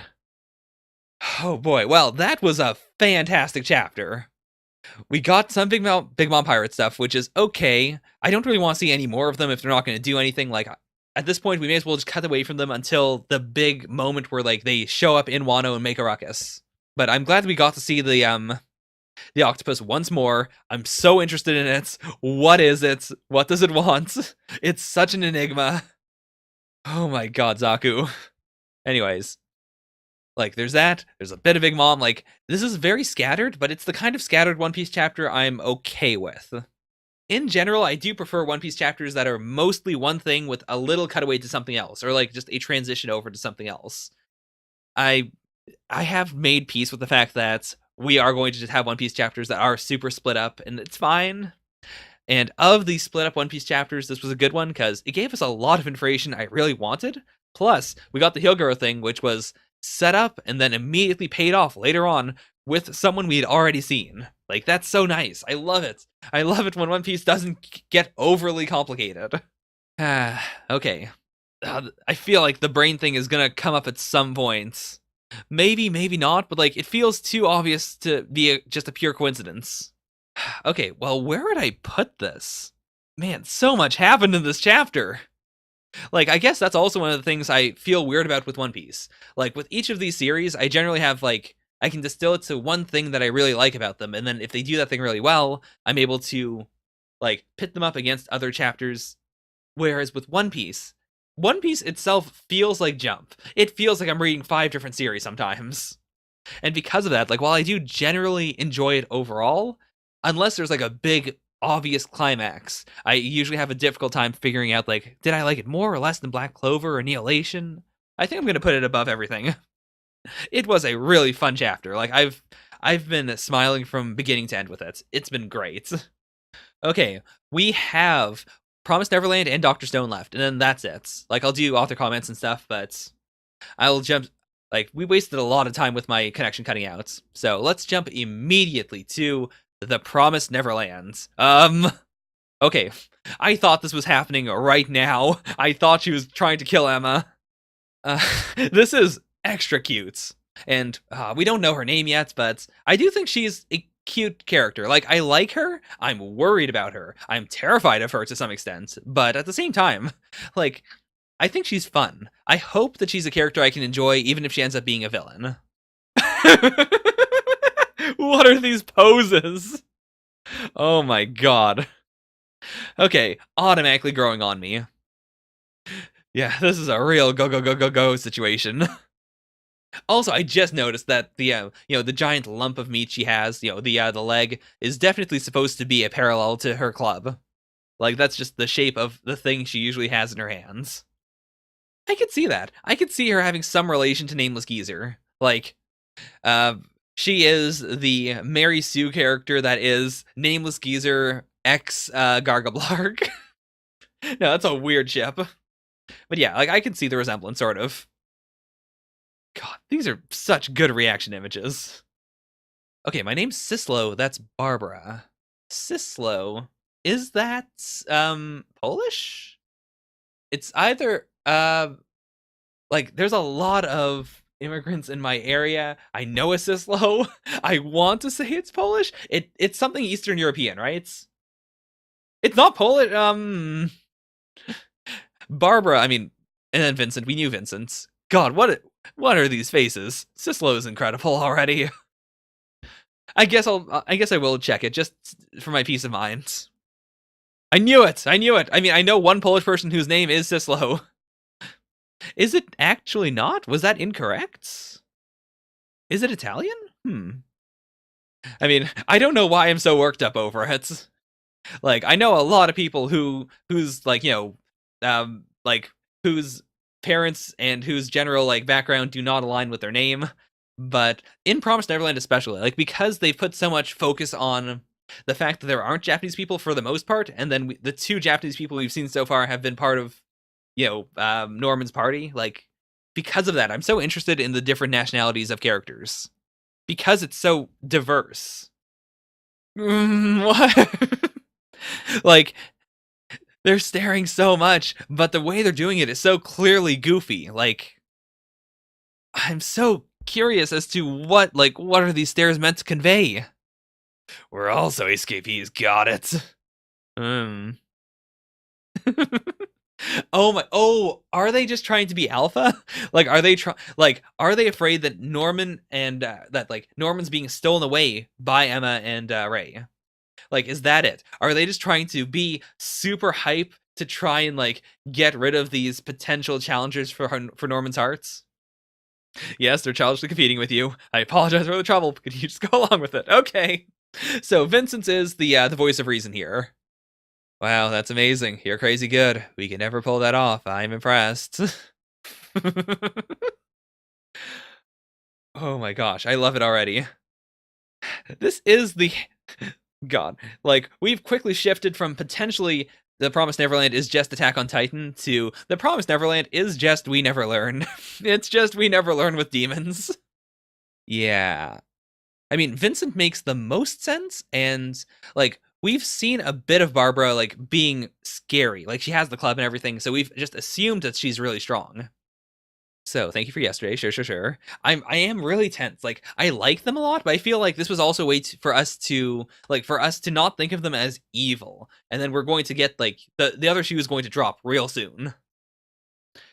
Yeah, Promised Neverland is a series where they do learn. Also, it did strike me that, oh yeah, Promised Neverland does shorten down to PNL, which is basically it's one letter out from WNL. We never learn. We never land? Hey, I feel like I've made that joke before. Okay, they want stories. Okay. I can live with this. About the boss, Minerva, James, or as you guys call him, Norman. It does feel really weird to think that so many people know of Norman as just William Minerva or James Rattray. Like, he has such a large base of followers, and yet they all know him through fake names. Yeah, they love the boss. They truly love Norman. Oh boy. Also, like Vincent has been very subdued, but I think that might be a hint at what they did to him. Like maybe he's so subdued because like maybe part of Lambda was to like create, how do I put this?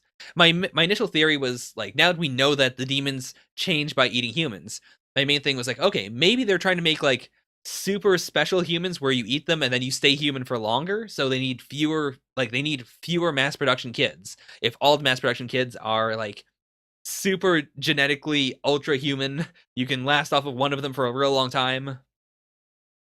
But with Vincent, like because he's so subdued, and because especially this, where he said like they can't hide their excitement, same for me, it makes me feel like he's unnaturally like calm. Like maybe they want to have a race of kids or like a breed of kids that are so subdued that they're very intelligent, but they would never try to escape. Even if like it was clearly presented to them, they would just be too docile. Okay, yeah, like different how? Of course I think that. This is true, like I feel like this is going to tie into them saying like, oh, like he's so kind and happy and fun when he's with you. You'd better not be with him anymore. Like I think that the William Minerva that they know is so important to them that if they truly understand like that, that Emma and Ray and the Gracefield kids are a point of weakness for him, they would want to get rid of them, or they would want to like minimize their exposure to Norman to keep Norman from getting soft. Okay. Norman is kind, smart, and is always smiling warmly. Warmly? Smiling? The smile of spring. Okay, what's he like now? Serious. Winter. Emperor. Like, I get... Okay, so serious is, I guess, a counter to kind, or, like, smiling warmly. Winter is just a counter to the smile of spring. What is Emperor a counter to? I guess it's not a counter to anything. Like, that's why Emma's freaking out over it. Emperor? Wait, he used to wet his bed until he was 10 years old? Wait, what? No, he didn't. He didn't. That was oh my god. God damn. The Gracefield kids are truly next level. Like, even when coming up with potential, like, blackmail material, they're careful not to use real blackmail material, just in case. Hey! Oh my god! Oh wow, that's a reference to the Omakes from, I believe, Volume 2. Yo, that's a callback. I do love this though. Like, they are genuinely bonding with one another. You told us very good stories. Oh my god, is Vincent crying there? I think he is. Wow. Oh man. Okay, I do genuinely really like Vincent. Like, he's not as over the top as the rest, but he is really fun in his own way. Okay, that's a good way of putting it. Like, it's not that he's heartless or anything. He's cold, but like he's cold because he's a good guy and because like he has to put so much effort to running everything by himself, which makes sense. Like, Gracefield is the top of the top, and in Gracefield, he was the top of the top. Like, he's the ultimate pinnacle. He can't delegate that much to other people. Like, in terms of raw brain power, it's all up to him. I can absolutely understand that. Like, that's, oh man. But even then, like, I'm not even worried about Norman secretly being evil or something. I'm worried specifically about Norman being twisted into something he's not, especially with like all the kids around him. Like, I'm afraid that, again, like Izaku, you said that Norman is like on 3 different layers of fake right now. That's a good way of putting it. But what I would say is that, like, this actually has a really good parallel to Act Aj right now. Um, because Norman is like 3 layers separated from what he really is, that version of Norman is what everyone knows. Therefore, if someone were to make a decision that is, best for Norman, or is what Norman would want, it's not really what the Norman we know would want. It's what William Minerva would want. It's what this idea of him would want. It's so, like, removed from himself that, like, I feel like miscommunication is the most dangerous thing here. Not anyone being truly malicious or evil, but just like some extreme miscommunication. Like that, and also the whole, killing demons thing. Okay, who made us realize this power and how to use it? So me and Barbara from Goodwill Ridge. I don't think we've ever heard that one before. Vincent, okay, Vincent was from Glory Bell. Sure. The 3 of us obtained vile power. Okay, the 3 of us. So they are excluding Zazie. They, like, even though we saw Zazie here, like, we are comrades who all met. Oh, it was probably Norman and Zazie who saved the 3 of them. Which just adds more mystery to Zazie. Because that also implies that they didn't meet Norman there. Or, like, when they met him when they were being saved by him. So I assume, like, Norman must have met Zazie at some points, and then from there, the 2 of them came up with this plan to save everyone. Oh, jeez. Oh my god. Ugh. They're being eaten alive. That's terrifying. But yeah, it makes sense, right? It's like, part of this experience, we're definitely to see if these like, that's also why these are all like weirdly malformed demons. Because they're kind of humanoid, but the main point is to see, like, okay, if we do this to a kid and then a demon eats them, like, do they gain powers? Can they stay human for longer than if they eat a normal kid? Yeah, I do agree. Like, having 1% of the page cut off it's a little annoying. The main problem, though, is just, like, because of the way I have this set up, it's already a smaller image than usual, and I want you guys to be able to look at the page and understand what's going on, and if I go full screen, it actually makes everything smaller, which makes it less readable, which sucks. I don't know why Viz did this. The original system they had was so much better. Like, the pages took up so much space, and then all I had to do was, offset it a little, and it was fine. Zazie also looks like okay, I can see that. Because I do think that's why the bag is there. Like, I assume Zazie looks so utterly grotesque that, like, if you were to look at him, you would automatically, like, vomit or something. Like, it's so bad that even if you know him, even if you care about Zazie, like, you can't help but be repulsed, and so he'd rather just wear the bag. Or she. Like, Zazie is, I think, a gender-neutral name. God, a 12-year-old kid looked like God to me at that moment. I can understand that. Like, god damn, that is literally beyond hell. Like, no wonder they all would, like, follow him into, absolute death. Then the 4 of us, including Zazie, carried them out. Again, excluding Zazie. Wait, all the farms we destroyed were released by the 5 of us. So it was all of them, including Norman. Huh. So, like, they also don't have, like, shock troops or anything. Like, Yamato and, the others are not actually part of the group that takes out the farms. Interesting. Like, it makes sense, though, if they're the ones who are modified. Yeah, I mean, I've been talking a lot in these chapters of how much I don't want them to kill all the demons, like how the demons are people too. But at the same time, I really do... Yeah, that's right. We've literally... I was just talking about a series that had a female Zazie. Anyways, I do appreciate this, though. Like, after understanding what the sheer hell they went through, I can absolutely get why they would want to kill the demons. Like, human beings have done that before. There are people that have gone through, inhumane torture and have decided, you know what? Screw humanity. Like, not the race of people that hurt me, not the country that hurt me, like, just screw humanity itself. And I can understand that. Like, yeah. So if it's literally a different species than you, why not? Like, why wouldn't you be that completely broken? It pisses me off that they keep eating us. Yeah, so it is what we all assumed. Like, she eats demons not because of they may give her superpowers or something, but it's mostly just because it's payback. Like, hey, you've been eating us, so I'll eat you. They're all the same. They're enemies. Just killing them isn't enough. Yeah, so now Emma's really sweating. I mean, with the other kids, it was just the problem of, convincing them that the demons are bad, but maybe they're good. With these kids, it's convincing them that, the worst creatures in the universe are actually pretty okay. This is some intense damage fan service, that's for sure. Also, hey, donuts.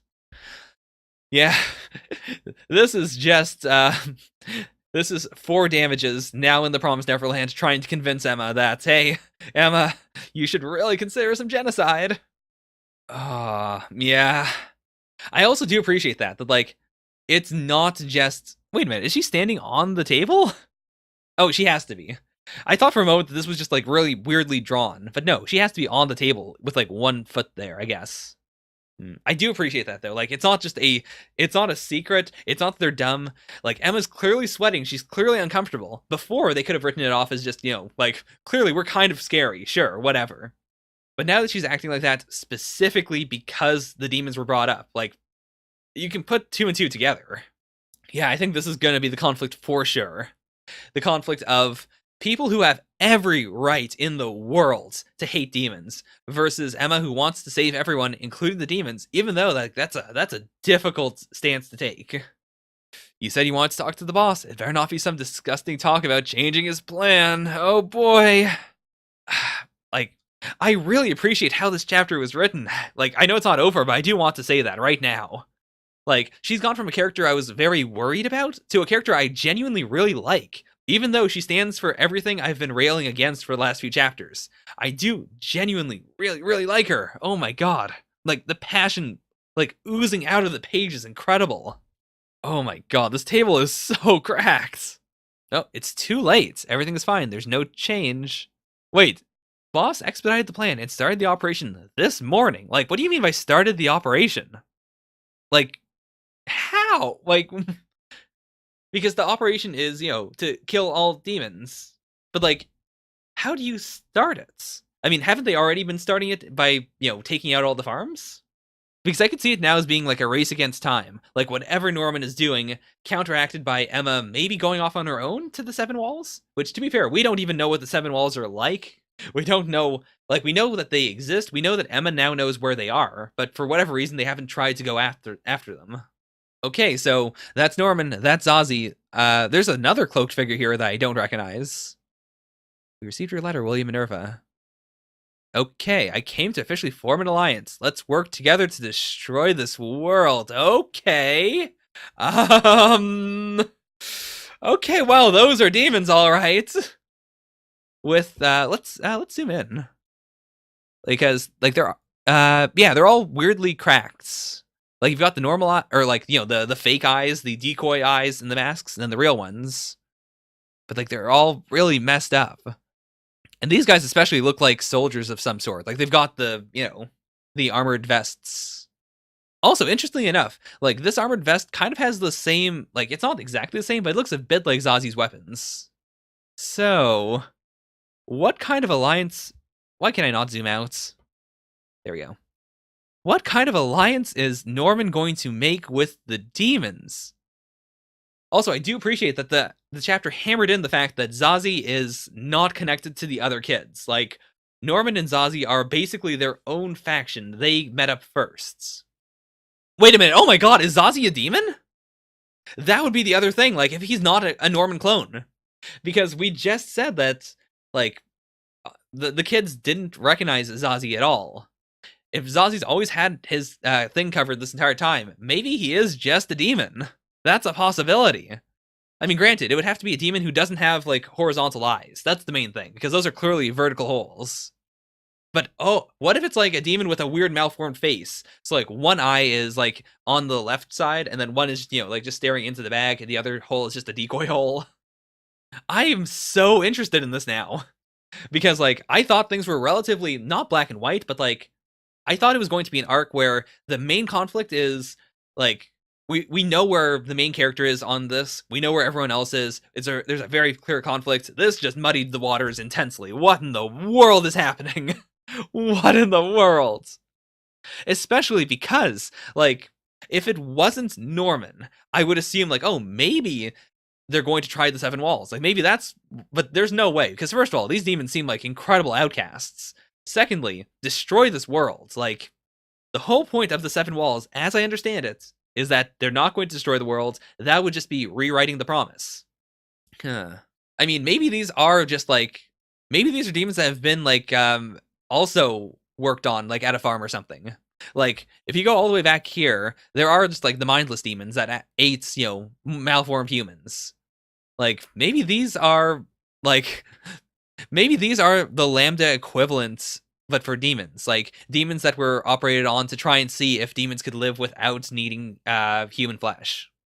Because I could see that. Like if he's using both sides at the same time, but like both sides do want an end to demon kind or something like that. Alternatively, like they have repeatedly brought up the idea of there being a war. It could be as simple as that. It could be Norman like intentionally getting rid of all the farms so that the demons get riled up.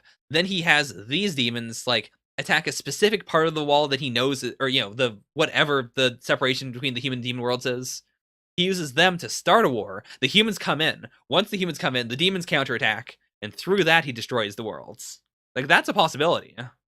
I could see that. Like Zaku, I think that's actually an interesting thing an interesting way to put it, because I've never thought that Emma was going to break the promise. I always thought she was going to rewrite it at the Seven Walls, whereas it seems like Norman is outright going to break it. Maybe he knows about the Seven Walls, maybe he doesn't. I think, like I said at the very start, this could all be miscommunication. I think that's actually the crux of this. I think it's going to be that Norman, like, everything he has looked at has said that, yes, this is the best way to ensure that humans are no longer farmed, is just to, like, to do something drastic. I really like the idea of starting a war as, like, you know, the thing Norman is doing, because I like the idea of Emma then having to stop a war from before it starts. But it could be anything. Like, there are so many possibilities. Okay, well, I don't have a whole lot of other speculation. This was a fantastic chapter, though. Like, all the bonding here. I really appreciate anytime you could have characters bond in a way where, like, they're going to be enemies in the future. They're not good, but at the same time, like, the audience can enjoy them. Like, I do not want to have that happen again, so let's immediately jump off of Promised Neverland. We are going right into Dr. Stone, chapter 95. Wait, what? Oh, yeah. I forgot that the banner thing did say it was the 2-year anniversary for Dr. Stone. Yeah, that's something to get excited about. It sure is. Desiring popularity is noble, hence the unveiling of a character popularity poll. Oh boy, it's been a while since we've done a popularity poll. And there are so many characters now. Like, in addition to the 40 characters from before, which mostly did not get on the popularity poll, like, there's so much more we can do. Manga is so last year, so naturally this contest needs a little power up. This time, your statue will appear in the anime. Oh my god, that's such a clever way to do it. Oh my gosh, that's so smart. As an animated, moving around and stuff? Yeah, no. The moment Chrome said it, I was about to say, yeah, that's so cool because you can see our character moving around. I forgot that, you know, there's statues. That's not gonna happen. Also, the anime's happening really, really soon. So, like, I mean, I guess if it's just like, you know, a one-time cameo in the background or something, it wouldn't be too difficult to do. Especially if it's like at the very end of the series, because then they'd have enough time to, you know, to draw it in. Oh, really? In all 3 color pages, Senku's hair tint is different. Wow. Like, I've been getting less and less, like, on board with my moss theory, the theory that, you know, Senku's been using moss to dye his hair this entire time, but it's in the back of my head. I kind of want it to come up at some point, though. The fact that his dad also had similar hair makes me think that, it's probably not the case. It's fine if it's not. I'm not that married to the idea. But okay, there's a popularity poll. I wonder if Viz is doing one as well. Like, when it was in magazine format, we would occasionally get new popularity polls and stuff. Like, they do stuff alongside the Japanese Weekly Shonen Jump. I didn't see anything about that, though. I'll watch the podcast today, and oh boy. Oh, that is gorgeous. Oh, okay. Is that supposed to be the shields? Yeah, it is. It is. Okay, that is super duper cool. Like, I love that the cover page of Jump had the same designs as this color page. Like, there's some continuity there. I don't think they're gonna look like this in the series itself, especially not like not Ryusui with his weird armored shoulder. I don't know what that's about, but I do appreciate that. Like, I appreciate whenever we get a cool design and then they actually use it more times as opposed to just using it once. First Contact. That's a interesting title. First Contact. Like, are they going to go to South America now? It's either that, or like, it would imply that they make like first contact with a new tribe or a new civilization or something. But we're out of people. I do agree, by the way. I want this as a background. Usually, if you check Boichi's official website, he does put up like color pages. He usually puts in like a little, like copyright Shueisha and Boichi thing at the bottom, but like you could easily crop that out. Okay, let's just move forward. Oh my god, this pig. The pigs in Dr. Stone are adorable. Yeah, okay, let's do this. Thanks, and he's called Sagara. Oh no, no. Don't name him after Sagara. God. Okay, let's see where this oil is. Yep, and that's it. This muddy black water isn't water at all because it burns. Oh my god. Yeah, we've got fuel to burn. We've discovered the Sagara oil fields. So, last time I did predict that the weird thing we saw at the start of the chapter was a, like, an old school oil rig. And I really do want to see if that's the case, because I don't know anything about oil rigs. But I really want to know what they'd be like. Oil acquired. Okay, yep, this is exactly what we saw before. So this is what an oil rig looks like in the stone world. I can accept that we didn't get to see every little bit of it. And like you can still understand how it is for most of the point. Like it's basically just a well, there's a pump here. They're using negative pressure to suck up oil. It goes through the tube and then it goes into this barrel and then they package it up. Okay, like that's simple enough. I was thinking about DJ Sagara as a sweaty pig. And I thought, like, yeah, it kind of works. But please don't name a pig after DJ Sagara. It's not good. I don't like it. Okay. Is this boar even worth eating? Is she going to let them keep Sagara as a pet? Aww. Yeah, it's bad for morale if we don't acknowledge our troops' accomplishments. Sure. As if Senku doesn't have a heart. I mean, they still have all of Sagara's, friends and family that they're going to kill and eat, so it's not that big of a deal. But I do appreciate it. Like, it is nice to see our main characters being nice people. Oh my god. Like, god, it's so developed. This is so bonkers. I can't believe how far Dr. Stone has come. And it's not even like it. Like, every 10 chapters, I feel like the series has gotten different in a way that is just, like, absurd. Like, every chapter, it's not like we get a new thing that is mind-blowingly different. But, like, every 10 chapters or so, there's something where you can see it in the background, or it's like, oh, there's a car now, or we have, air travel now. They've just made a motorboat! Oh, man! I mean, to be fair, we already established that they can make boats, so not that big of a deal. Like, we're skimming over things, but I don't think it's that big of a deal, because most of the things we've skimmed over are very clearly just, like, versions of things we've already seen. Like, this is basically just the tank combined with a normal boat, combined with, the engine we saw before, which was part of the tank. Or, yeah. In the same way, the oil field is just a combination of things we've already seen. Oh, okay. So basically, it's a different engine. That's all we really need to know about it. It's not the same engine, but it is, like, it's different. It's fine. I wonder how good this oil is going to be, though. Like, we didn't see them specifically filter it, but they did make filters back during the sulfur arc, the sulfurina arc. So presumably this could be filtering the oil. So it should be fine. Oh, do I smell a love potion? Wait, what? Taiju, have you been drinking oil to make girls like you? Oh my god! Holy shit! That is a callback. That's like a chapter 1 callback. Oh my god! It was in the final moments we all got petrified. Also, it is so weird seeing old school Senku again. He looks so different. Like his head is so tall. It's not, he doesn't look bad, but like modern Senku looks so much better as like a main character and like just as a character in general. Old Senku looks more like a side character.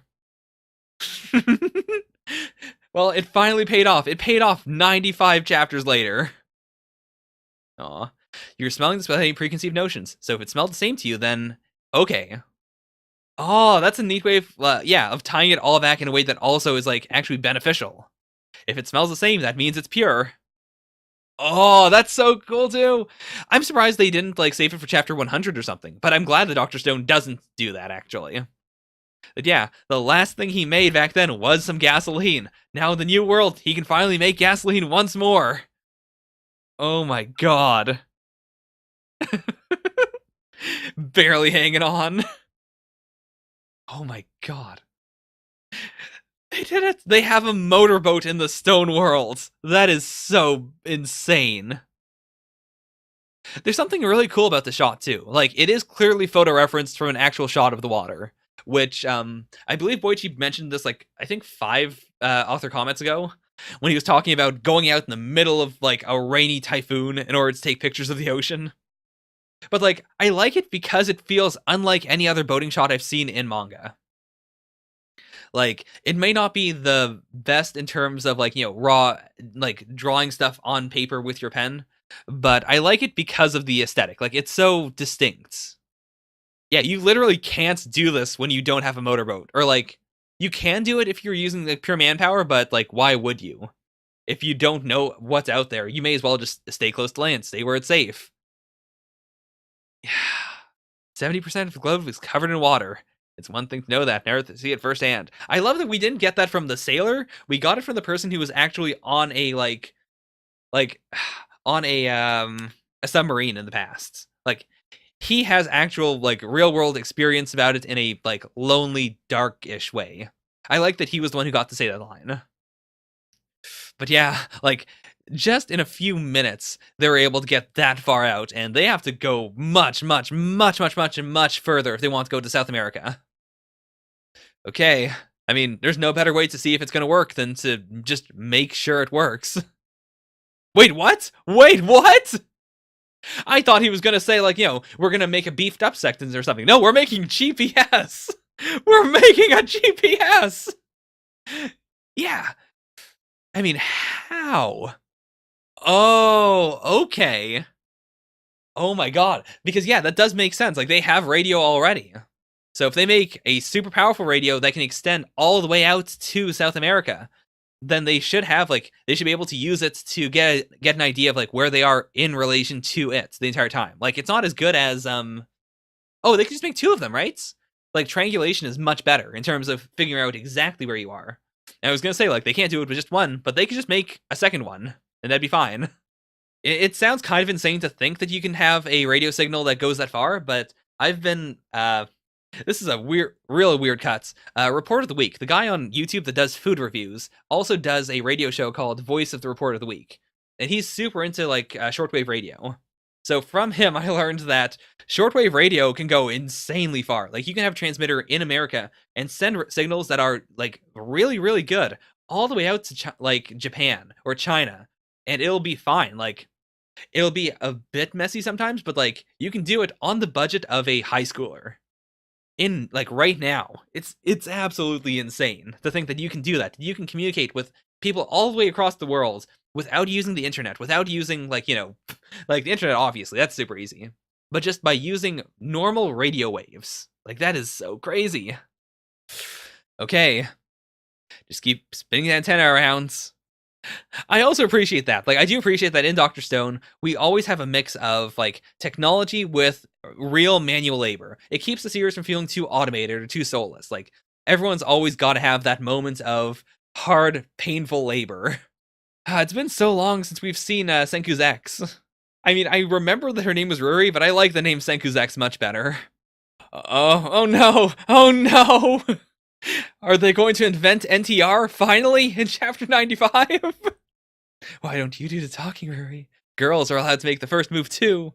Wait a minute! No, never mind! I thought Ginro was going in for the moves himself. But no, he's gonna try and push Ruri forward. That's much more wholesome. Like, because it was Ginro, I just assumed he was going to immediately start trying to cheat on him. Or he was going to try and take Ruri. Please, please, please do not let this be a fake outs. Like, how do I put this? I like We Never Learn because it's not really a romance series as much as it's a rom-com. Like, inherently, the romance isn't that important because it's about, like, these broad relationships. It's about the characters mostly as friends with maybe something more. Whereas with Dr. Stone, like, the two romances we've really had, Tai Jr.'s Riha and then Chrome and Ruri, have been, like, they're not gags. They're not just weird, fun things that are constantly happening. They're things that we only get to every once in a while, and whenever we get to them, they're important. So it'll bother me a lot more if this isn't a confession, or if it's, a subversion. I want it, like, also, it's just romantic. It's so romantic. Come on. Please. No! No! No! No! Why? God damn. Huh? Wait a minute. We got a strong signal from somewhere. Oh boy, is this the first contact? A plasma space maybe? No, no, no. It's tuned to the exactly the same frequency we were on. Okay, so it has to be reactive too. WHY? Why? What the fuck? Why? Huh. That is terrifying. Like, Dr. Stone does like to show, like, an idealized or over-the-top version of something before showing the real thing. So, like, which I really do appreciate. Like, I appreciate that it's always, like, the most visceral, emotional, over-the-top version of what will happen, and then we get a lighter version of it once we already have that first impact. Yeah.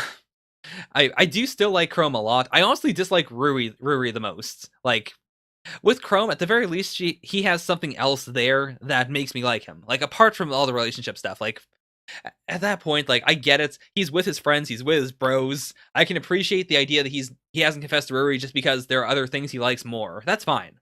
With Ruri, though, like, she has no excuse. I don't know why she doesn't just confess. Especially since, like, this is the Stone world. It's not Japan.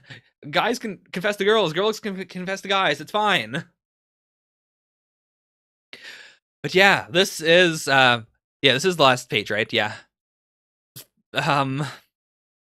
So as I said before, thanks to Report of the Week, I know that, like, this isn't a local signal. This might actually be from South America or from somewhere else. Honestly, it could be from anywhere in the world. Whatever it is, though, like, as long as there is a signal, they can use that to figure out kind of where the other person is. Actually, they can just triangulate them, right? Like, again, using the same thing. If they have one other tower, and then they have wherever the Y is coming from, they can use that to figure out where the Y it directly is. And then I assume, like, if it's South America, that's two birds, one stone. They'll go right there. If not, if it's somewhere closer, actually, they could do a test run by, like, zipping over there and seeing what's going on.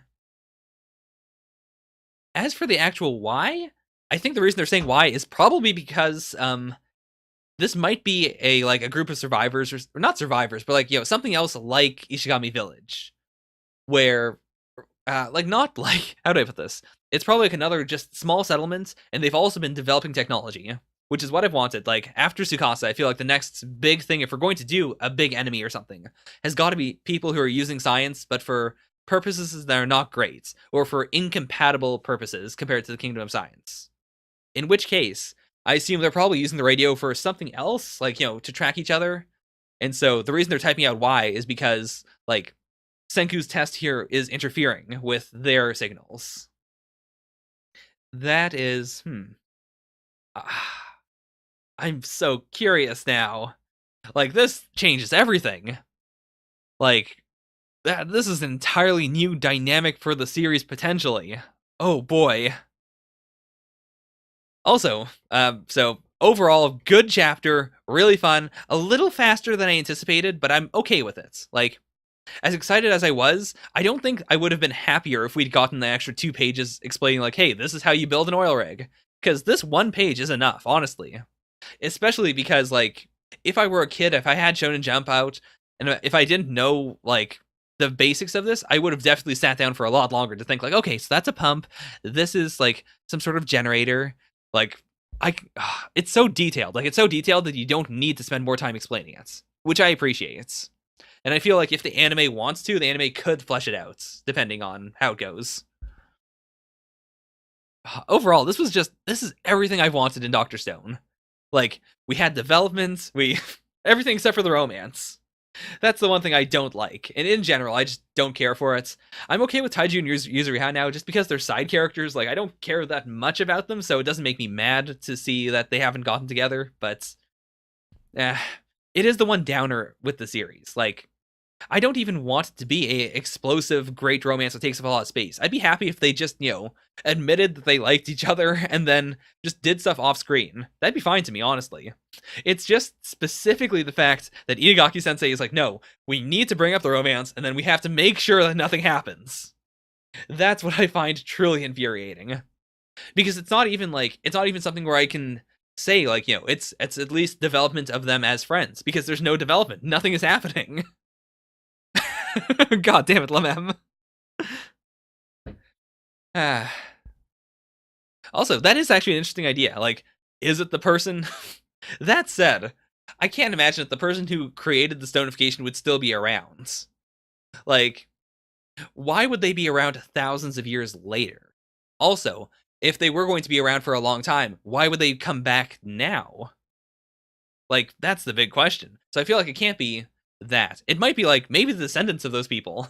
Like, maybe it is some sort of weird clan thing where someone decided to stone the world and then leave behind a specific settlement that was like their chosen settlements. And then they've spent thousands of years doing fuck all. Or maybe not. To be fair, we don't know what the rest of the world looks like. It's very possible that they could have stuff going on over there. Who knows? Oh boy, they could bring in maybe they have eternal youth, maybe, I don't know. I don't, like, I've said this before, I really do not want Dr. Stone to include things that are, like, beyond what we've done right now, like, beyond what we have proven is, like, literally possible, apart from the stoning. Like, because it's a science series, I think it'd be very strange if we had, like, multiple divergences from reality. I'm okay with the stone, because that's the core premise of the series. And anything relating directly to the stone, like, yeah, sure, whatever. I'm fine with that. Like, we're treating it as just an extra bit of science that doesn't exist in this world. But apart from that, like, if you add in extra things like biological immortality or, other such things, it just gets much weirder. And it takes away from what the series is. Like, it'd be so bizarre to have Senku, who is basing everything on real world science, trying to fight someone who is using not real world science. But, like, I do like the general concept of it being, a scientist that is anti-science, or a scientist who is anti-humanity or something. Like, I think that's a really cool idea. If we have to have a villain or an antagonist for the end of the series, I would like it to be something else that relates to science, but that doesn't trample on Tsukasa's idea of, science is bad because of this, because of capitalism. I mean, I wouldn't call what we're doing to Tsukasa immortality, because, like, he's not conscious for it. I don't think that being in stasis is immortality. Even if it's like, you can wake up every 10 years or so and then go back, asleep. Like, that's still not immortality in the sense that, you are only conscious for, I guess you're conscious for all of it. Like, Senku was conscious for those thousands of years. You don't get to have experiences in that. I guess I'm really just splitting hairs now. You are correct in the sense that it is immortality in a sense. It's just, like, it doesn't seem like a good form of immortality. It doesn't seem like a form of immortality that would be leverageable here. Like, even if you're awake within the stone... Oh, also, I do like Donut's idea of maybe they were also doing something extremely important, and Senku's broadcast screwed it up. They might have, like, lost, like, an important away team, maybe a team that's going to Japan or something. Like, I think that'd be genius. Like, that'd be a great way of saying that, yeah, Senku fucked up here. He had no idea of knowing about it. He didn't do anything wrong. But at the same time, he messed up, and, like, it adds more conflict to the series. That'd be cool. Is Hotel I don't think so. The world of Hotel looked so very different from Dr. Stone. Like, everything outside of the hotel was severely messed up as a result of, the apocalypse. Also, they do have fish in this world. So, like, all the fish are not dead. They don't have to do it all for the tuna. Anyways, fantastic chapter. I didn't rank it yet. Did I do Promised Neverland? No, I didn't. Whoops. Whoopsie daisy. Promised Neverland goes, I'd say, above One Piece. Like, One Piece is a mixed bag to me. It really is. Dr. Stone, incredible. I think I'm gonna put it at the top. Honestly, it feels kind of weird, but like, it did everything I wanted from the Promised Neverland, if that makes any sense. Like, it hit a bunch of things I wanted Dr. Stone to hit, and then it did even more. Like, oh my god, I'm thinking so much about this. God, Dr. Stone is so incredible. I really love also how small the scope of the series has been for the last little while. Like, the fact that it is just developing stuff for Ishigami Village and for the Kingdom of Science overall. Because it means that when something like this happens, it doesn't feel necessary. Like, the series to me has never felt like it needs the next big bad guy or the next big, plot twists. Like, there are going to be those. That's just how a shonen series goes. But I felt like you could do volumes and volumes of Dr. Stone that are just developing stuff, and I'd be happy with it. The plot only needs to happen when it's, when the series feels like it should happen. That's a privilege I don't think most series in Jump right now could do. Like with Promised Neverland, everything's constantly on edge. You can't just do like 50 chapters of the kids hanging out in Dorman's base. Or like with One Piece, like stuff's always happening in every single chapter. Too many things are happening every chapter. Like, there are so very few series that I think can switch between serious plots and like just pure downtime. I mean, I guess We Never Learn, but even there, like, that's different because We Never Learn is 99% downtime, 1% plots. This is what they're broadcasting. Do I want to look at this? I guess I will. This is... Let's look at this. Donut, why? Donut, why?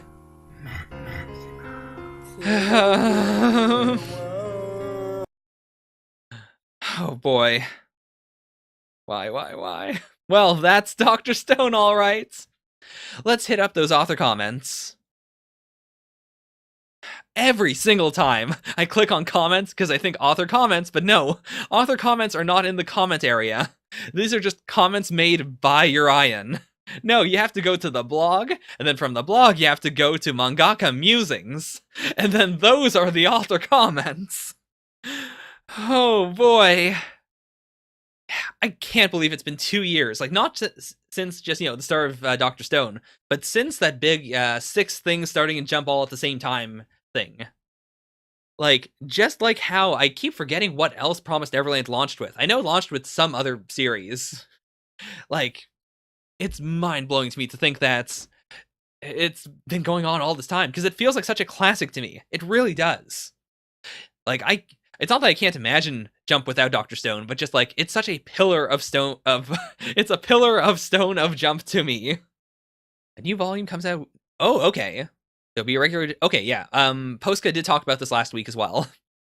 If I could be in Japan for the special edition, I would get the special edition.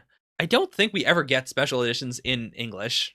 Or like, we do sometimes for really big series, but for like a normal series that comes out, I don't recall any. I could be wrong though. I could just be wrong. I hope those get scanned at the very least. I went to a Don Quixote store. What the heck? They sell everything. I bought loads of stuff. Oda, you're Japanese. How has it been this long? Like, how is this your first time going to Don Quixote? Or maybe not his first time, but like his first time in a while. Oh, poor Haruichi Furudate.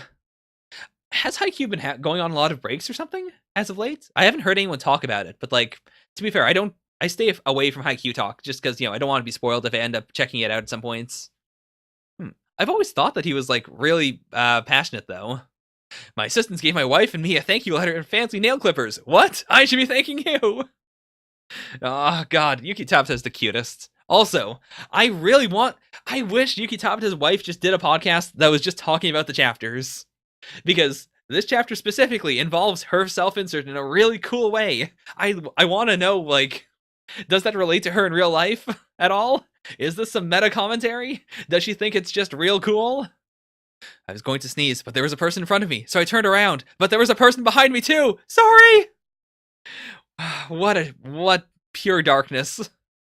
What a life to live. The flu's going around to my daughter's preschool and it's shut down for a week. Oh man, yeah, that sucks. Like, because I haven't gone to school for a while, I haven't gotten sick, and it just struck me that, yeah, I feel kind of nostalgic about it though. Like, I liked having those times where everyone was sick and I was also sick and we could all complain about it. Now I'm just a lonely, healthy boy. It was fun, but it's cold out during winter. I don't think it's for me. Sure. Mikio Ikimoto, what are you getting tired about? You draw a monthly series in Weekly Shonen Jump where nothing happens every volume. I mean, I do want to catch up with Boruto eventually, but like I'm letting it pile up because I wasn't super into it at the time. I like the anime for Boruto so much more than the manga. Like, especially because the characters in the anime, like the parts that are filler are kind of canon in the sense that they're about the same characters. It's just more development for those characters. So I like everyone in the Boruto anime more than the manga, like Ikimoto. I just wish he packed more into the chapters. Like, I wish Boruto chapters were like One Piece chapters. I wish they could switch, actually. I wish One Piece chapters could focus on one thing for a while. I wish that Boruto had, like, 5 things going on, because nothing happens in Boruto. Ata Shinchi is on the background while I'm working.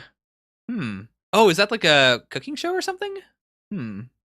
Oh. Okay.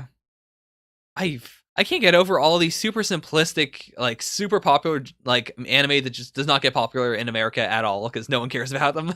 Like, there's so many of them. The beef tofu type thing is 7... Fujimoto, goddamn. 7-Eleven talk was like 3 volumes ago. What are you doing? When I have characters with dialects, I end up speaking like they do. It'd be cool if I really spoke that way. Okay, well, that was fun. So, this was Weekly Shonen Jump for the week of February 24th, 2019. This was a banger of a volume, honestly. I had a lot of fun with it. My final rankings, did I put Dr. Stone here? Yes, I did. I put it at the top. Final rankings were Dr. Stone, Promised Neverland, One Piece, Black Clover, Lation, We Never Learn, Chainsaw Man, Higuma, Food Wars, and Actage right at the bottom. As always, I feel so bad about having anything at the bottom, because, God, everything in Jump is good. Or everything I'm reading in Jump right now is good.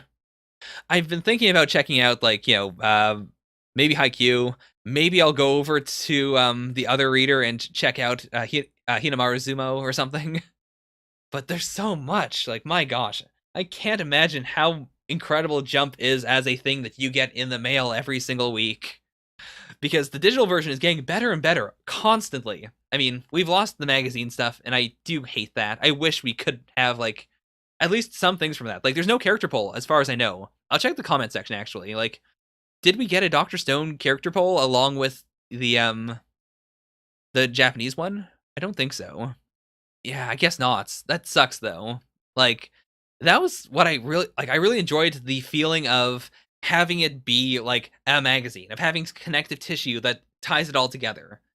As much as I enjoy that we're getting more chapters, and they're all being simulpubbed, and we're getting them for free, like, more people can see them, there's no reason for Manga Stream to exist, I do miss the magazine format stuff.